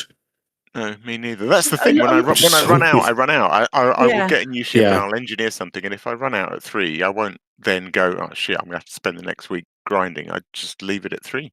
It's good enough. 100%. Mixelplix says these days, if you follow third-party player videos showing maxing high-value items, then to max out your supplies, it makes the whole thing easier. But any task needs work. If you treat it like a grind, it will be. But if you use the trips as exploration, exo bio trips as well, it helps. Yeah, I think I agree with that. I agree with that to some extent. Like, I don't know necessarily that I would point anybody fully to doing something a meta way.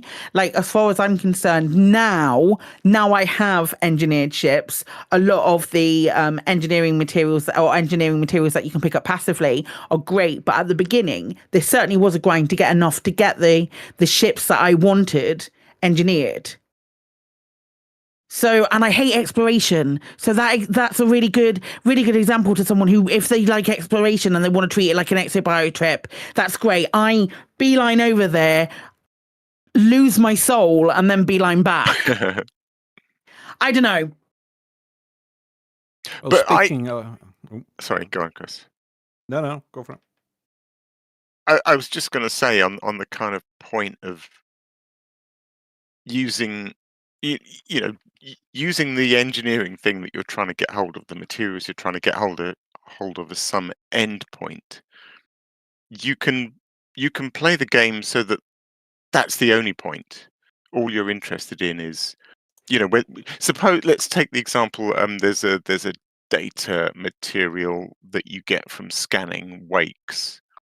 Yeah. And you could go, oh god, I need 50 of those. I'm just going to go and have to scan hundreds of wakes now, and it's really boring, but I'll get this job done.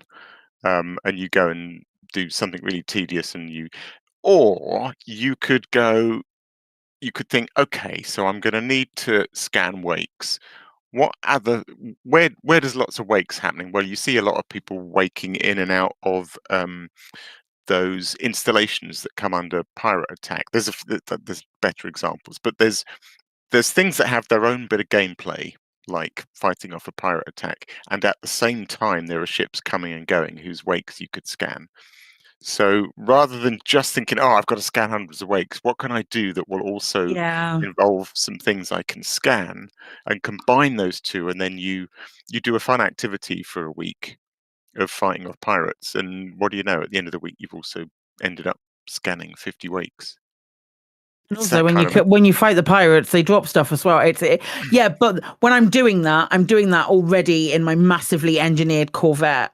Do you know what I mean? Yeah, Elvis Kremen, a good example actually. Tourist beacons. So yeah, tourist beacons are great for wakes because there's tourist ships coming and going. So yeah, go on spend a week giving tourists taking tourist missions, and as a byproduct, get those wakes. Yeah. I think they've definitely, the improvements that they did made it a lot easier to get stuff passively, or more passively, for want of a better term, because some of the drops that you got were quite small. Especially when we're talking about limited playtime, it's something that I complain about a lot. Yeah. So now in just a few sessions, you can actually build up materials a lot easier, and they increase the amount that you get from mission rewards and things like that as well. I still think there's all bits where I'd like to have more materials getting dropped, especially ones that you use more frequently, especially with the on-foot stuff. But that's a separate thing. Darren has been in touch and said it depends on whether they want to get to their destination in 100 jumps or 10 jumps. I think that the devs never played the game. Yeah, the devs, devs expert on this. I mean, I would say that is one of the most essential parts of the whole thing, isn't it? Is the ability to upgrade your jump range. Because again, when I'm grumbling about lack of time in the game, the ability to cut the number of jumps down is excellent. It is excellent. That's I bet that's the top of a lot of people's list of first engineering to go and get jump range. Okay, I've got one from Nicey. Get them to shoot my unengineered Mandalay until the shields drop, then do the same with the engineered one. It's true. It does make a difference. Yep. Daisy Bell says, I personally find engineering enjoyable because I find it very satisfying to research and plan out my own build using third-party tools and build guides. Then I make my build a reality in game. Planning and execution like this is so satisfying.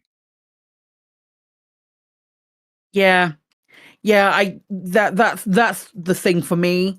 I'm totally in agreement with her, but I get that it's not for all people, and I don't know how to make it. I don't know how I can make it exciting for Katie. This is my whole thing. I want to make it so Katie enjoys this thing, and I don't know if we're doing this right now. Right, Commander Dead Meat GF says mats acquired are now just above 0, and they multiplied rewards by about 1 zillion. There's not much effort to it, and yes, unless you count working out what mats you need, and there's loads of tools to simplify that. Unless you're min-maxing, which should be an effort, just let it happen during gameplay. I think that's all well said and done, unless you take into account the other things that we've already talked about. No, that's true. And I mean, I still don't think full-blown engineering is necessary unless you're really going into PvP, in my opinion.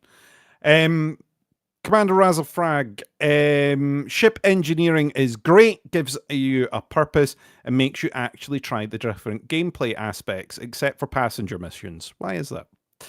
Ground engineering is way too grindy, pushes you to murder. You need more alternative material collection methods, or improve the bar trading mechanism, which I think is kind of true. It's like the on foot engineers don't necessarily make you try a lot of other missions in order to unlock them, or not as much as the spacefaring ones do.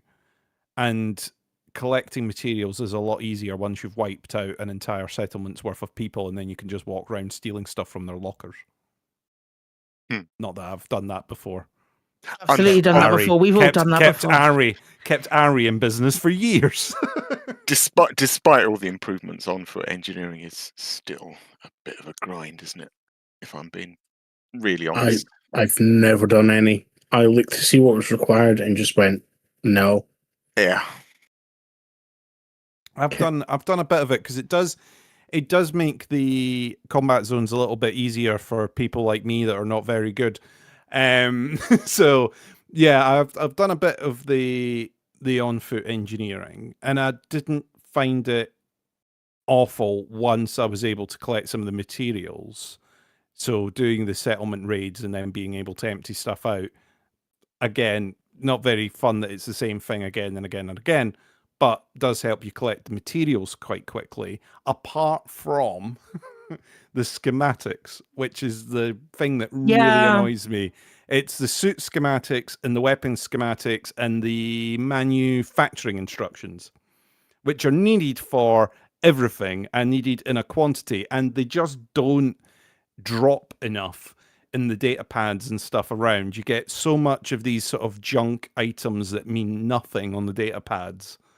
And meanwhile, manufacturing instructions that, when you look at the recipes, should be like the most common thing that you find just littering everywhere. You can never get them. Hen's teeth. Okay, I got one from Daedalus. I utterly refused to engineer for years. Then one day, I realized that just by playing the game, I collected enough of some materials to do a little engineering. I was amazed by the difference it made. Now I'm hooked, and every system on every ship I own is fully engineered. Nice. That's a good point. Yeah. Yeah. Fists of Snake says, "Don't burn yourself. Don't burn out yourself. You don't need full engineer whole ship in 2 days unless you want to go PvP. Just mix gathering materials with the gameplay you enjoy." I think that is a message that you don't need to do. You don't need to get to grade 5. And this has come up a few times, and correct me if I'm wrong, but I think there are diminishing returns in the engineering from 0 to 5. So where I really notice it is, just to get into a specific example, but is actually power plants. Because I like a bit of jump range, I quite often fit a smaller power plant than the slot. So I'll have like a 4A power plant in a ship that can take a 5. And it's fine to start with. And then sooner or later, I slap some guns on it, or I slap a kill warrant scanner or something on it, and I'm out of power. Or, when I deploy my hard points, half of my other modules will shut down. And actually, that's a really good example, because like the first roll of a power plant upgrade will probably get you what you want, from nothing. If you do 1 roll, 2 rolls, maybe get to grade 2, you can probably stop. That makes such a difference in how much power you'll get from something like that. Whereas the last 5 rolls to get, the last few notches up to 100% grade 5, you're getting such diminishing returns that it's mostly about reeling in the completionists. And frankly, if you stop at 4, do you agree? I don't think you get. I don't know. It's been that long since I've not had the materials to engineer a ship that it feel, and it's a very privileged position to be in. I'm very aware of that, but I'm literally listening to other people's experiences and going, yeah, that must have been what it was like. As a racer, the engineering on the power distributor to give me a bit, so I can hit boost more often. Even me, when it's one of the main activities in my game, I'm sure half my race ships probably aren't G5. And I'm going to watch people like Shay do a sharp intake of breath in chat now, but I just sort of can't be bothered. And I find myself thinking, I suppose I ought to get this racing ship to G5, but it's really not my top priority. Engineering's great, but you really don't need to max it. Finn McRaven says, I'd argue it's the only gameplay with an actual useful reward. A better ship, everything is easier, having a great ship, exploring, combat, etc. So for me, engineering is the most rewarding loop. Also, unlocking engineers are the closest thing to actual missions. Which is, again, a very good point. Very good point. Yeah. Commander Schnales. I'm not sure I'm the best person to answer this question. I've always had fun with engineering. Engineering is great. Designing and building a ship to do what I wanted to the best of its ability was always my favourite part of the game. Be it working out the best ship and the best components in the early days to what we have today. The diminishing rate of return for engineering, grade 1 being a big jump all the way through to grade 5, which is generally a small jump from grade 4, meant that experimenting was never a really high cost. I have therefore never found engineering a massive issue. Far more, how much could I be bothered to go on with any specific upgrade? In modern times, EDSY or Coriolis are your friend.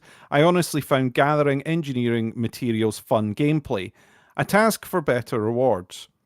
Now, clearly, it's much easier and much quicker than it was. I guess my advice would be to plan out your build and plan the engineering to be what you want, so as not to waste the materials, and enjoy gathering them. Yeah, just have fun. Sorry. Have fun. Play game. Have fun. Play game, have fun, and if you get a super duper super cruise drive, then great. Bonus super duper cruise drive. It'll be great. Enjoy. Okay, I've got the interesting name, Gods Wear Hats. Facetious answer. It makes your ship so much better that once you've done it, it hurts to go back to basic ships. Slight better answer. Unengineered, you can get excited about 400 boost speed. Engineered, how about 800 or more? Same goes for DPS shields, but the biggest quality of life improvement is probably jump range, and it's where I'd recommend everyone start. Everybody loves the Mandalay jump range for mostly empty Explorer build with off-the-shelf modules. It's roughly 40 light years. With one engineer Felicity Farseer, this can go up to 62, and if you unlock one Guardian module, this goes to 72. It can go as high as 90 if you go crazy. There are a lot of ways to get materials, and plenty of missions give materials as rewards too. If you don't like any of the collection loops and advice, like all gameplay loops, do it so long as it's fun, and then change to something else and come back to it later. That's fair. Yeah. Jump range is such an obvious one, actually. I think no matter what you do, whether you're into mining and you've got to go to the place that gives you the best sell price, or if you're following CGs around, or if you're obviously if you're exploring, but even like today, and I wanted to nip around the bubble looking for places who had Sally in their name, and there was only half a dozen of them. So I wasn't doing it efficiently. I didn't do a traveling salesman route. So I was going 500 light years that way, and then 300 light years back, and then 500 back the other way again. And all of those trips across the bubble with an engineered, something like a Mandalay engineered, it's 3 jumps here, 4 jumps there, 3 jumps here, instead of 7 or 8 or 9 or 10. And if you've got 2 hours to play the game, that actually makes a big difference. I have Commander Loki Di Pietro, who says selling engineering modules to other players should be quite lucrative. Maybe setting a mandatory starting bid for an engineered module could negate the concerns that FDev may have over the sharing of engineered modules by simply starting out your price with quite a hefty galactic average. Player auction hubs, ? God fucking damn, I would love that so much. What's your concerns over sharing engineering modules? Ours or are we Frontiers, like what are they like? And what's their concerns? I do think it would kill the sale of the pre-built ships. Who's going to pay real world money to buy a half-engineered ship from Frontier? And Frontier are selling half-engineered ships because they, I think, quite carefully and tactfully don't want to be accused of selling pay-to-win ships. So they're compromises. There are jump start, as they call them. They're sort of half done. But nobody's going to pay ARCs if a player will just sell you a G5 across the board ship, which they will. So I do think it would absolutely, but I don't know if that's their reason. I feel like it is their reason. I genuinely do feel that it is their reason.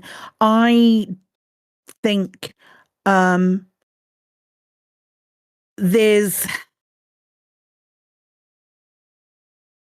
I think if they were worried about people paying other people to make ships and give them to them in the same group, that kind of thing, as I've seen a couple of people saying in chat, then they wouldn't make it at all. They wouldn't like even make non-engineered ships available. So that feels like a bit of a bit of like a fake argument. Oh, we don't want people to be able to pay real money for ships. Do you mean like the gold sellers argument? You're basically the gold sellers argument. That given that gold sellers could make an A-rated ship but no engineering. Gold sellers can make an A-rated ship with no engineering. That's already one step on the gold selling ladder. So yeah. So there's your thing. If they've got concerns about real money trading for actual for anything in the game, they wouldn't do it at all. Yeah, it's there already. because there is that they've already said that there is something that's going to be available. So to me, that puts paid to that. I don't think it's I don't think it's beginner friendly to just give people A-rated ships as well, because you're giving people A-rated ships and they're not able to. Anyway, it's Can I just over the time. Oh yeah, no, plow on. Sorry. Okay.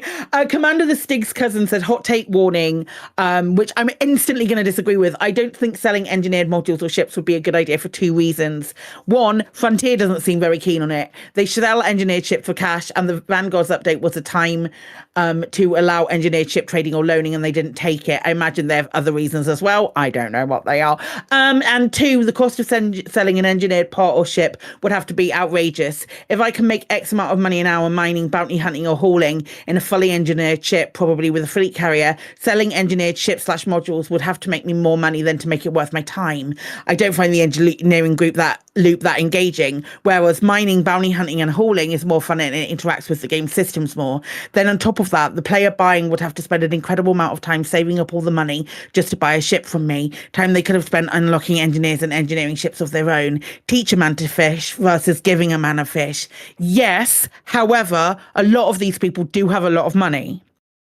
A lot of these people have are new commanders that have hopped in on the back of Finance Fridays, for example.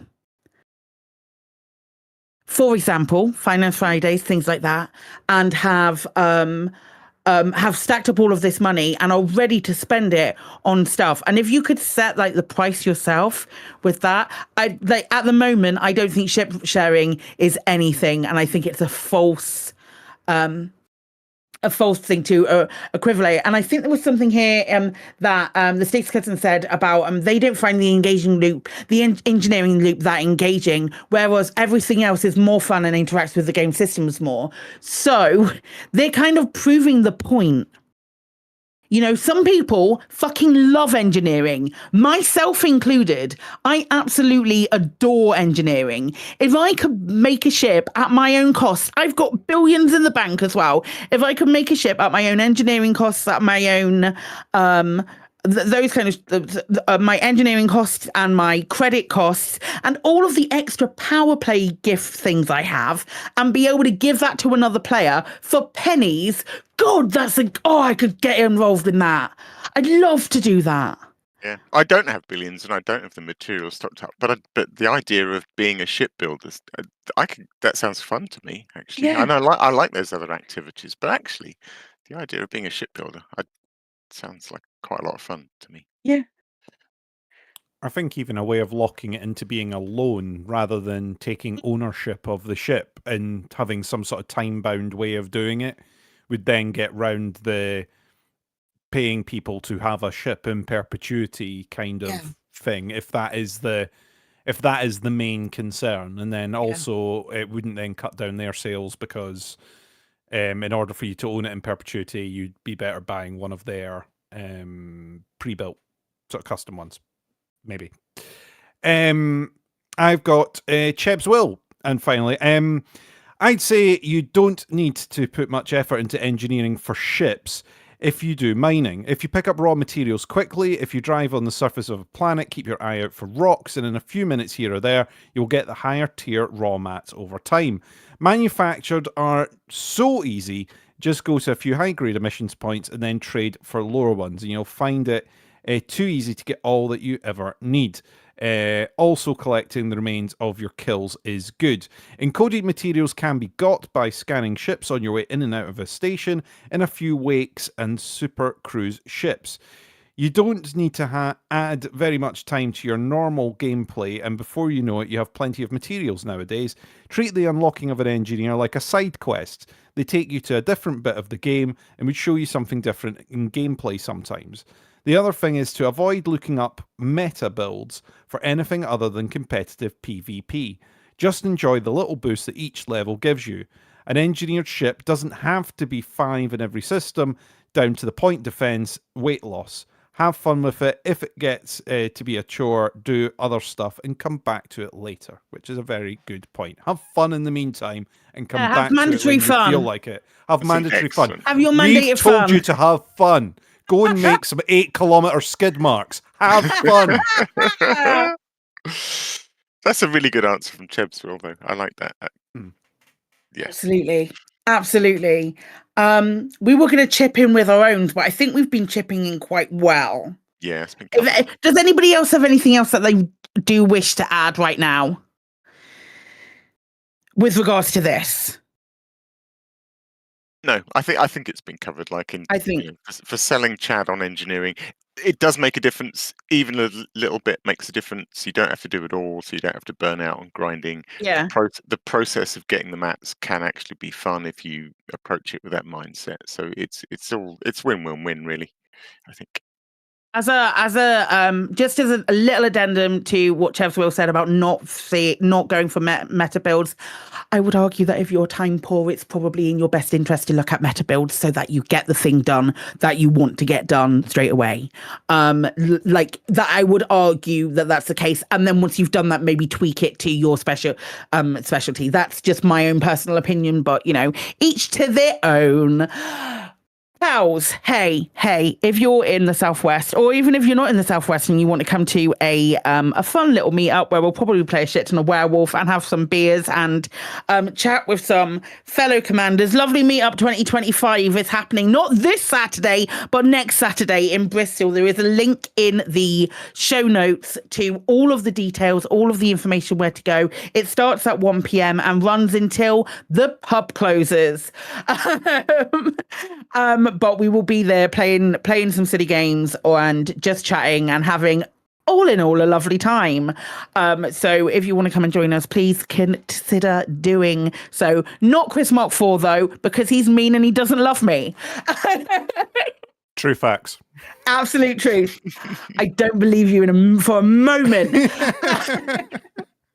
Does anybody else have any other business that they would like to share? Nope. Good chat. Cool. In which case, it's time for our shout outs. Our sister station, Hutton Orbital Radio, broadcasts on Thursdays from 8:30 p.m. You can tune in at twitch.tv/Hutton Orbital Truckers or for just the audio at radio.forthemug.com. For the discerning commander who likes a bit of CQC action, check out the CQC Discord at discord.me/Elite Dangerous CQC. We're also giving shout outs to some other Elite Dangerous podcasts. There were the Guard Frequency, who do other space games, Loose Screws, and If You Speak French. Do you? I just let the funky music do the talking. But if you do speak French, Loose Screws, not Loose Screws, the Elite Dangerous podcast. Fuck me. Also available, and they do other things over on their website as well. Following this, we have the latest Galnet News Digest as provided by Commander Wotherspoon and Commander Beetlejude. Thank you to those who have chipped in on Twitch chat and our in-game commanders. Who have you had? We have had Duck Zero. We have got Katiana making me dizzy. We have got Noddy Frandra, JT Wheeler Towers, Isla Candela, and Frozen Satsuma. Incredible. Special thanks to Commander Takoso, J.N. Trax, and Alan Stroud, who created the music used on the show. And that's it for another episode of Lave Radio. If you would like to get in touch with the show, then you can find contact links in the home/contact us menu of the laveradio.com website. What is happening to me? Do let us know if you have any questions or if there's anything you'd like us to discuss in a future episode. Lave Radio is recorded live on a Tuesday evening at 8:30 UK time and streamed out at laveradio.com/live. Thank you to Alec. Thank you, Claire. Good night, everybody. Thank you to the Chris Mark 4. You're welcome. Thank you to the Chris Mark 5. You're welcome. Thank you to today's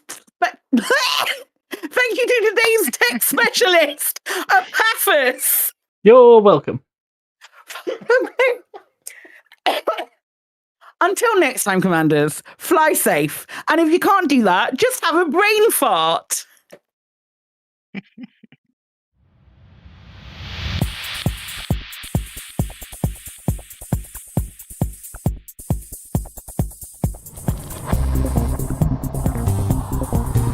Is your life like this? Sounds like someone having an orange inserted.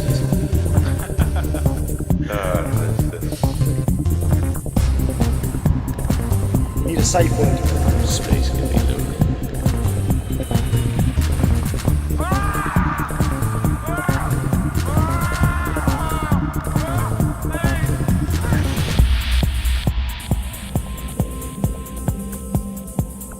I'm going to see the galaxy.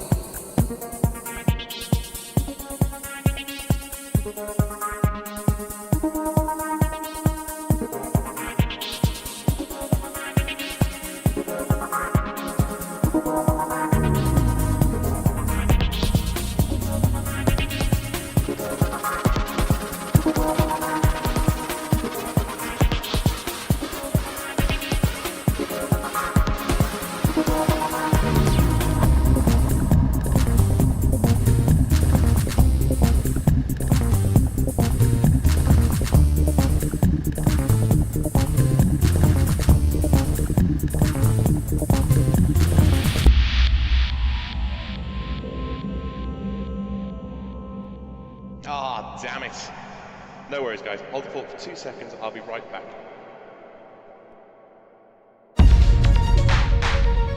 Galnet News Update, 24th June 3311.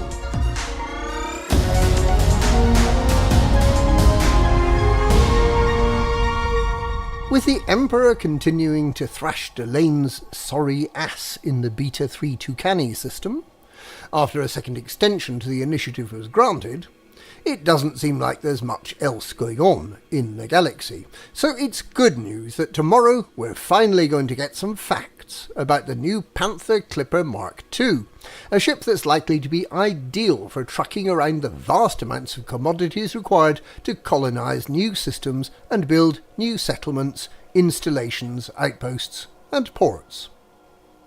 When they announced the Panther Clipper at the end of April, Zorgan Peterson described it as being the big brother of the hauler. So, why not use your imagination with these gripping pre-release shots? All we know about this new ship from the Zorgan Peterson stable is that it's big, likely to be the largest ship able to fit through the mail slot, and with a cargo capacity that takes advantage of all the space. It's shaped like a flying brick, but with 4 huge rotating engines that turn into landing gear as they lower the ship gently onto the pad. And the cockpit is allegedly impressive enough on this bulk transporter that it warrants being called a bridge. In other news, the free retro Thargoid bobblehead has vanished from the store. These wireframe Thargoid scouts hark back to the founding of the Pilots Federation when Commander Peter Jameson, ancestor of both John and Laurie, became the first elite commander and battled these wireframe alien terrors. Unless you bought one, these bobbleheads, like the real Thargoids, will be a memory. Until, inevitably, they return.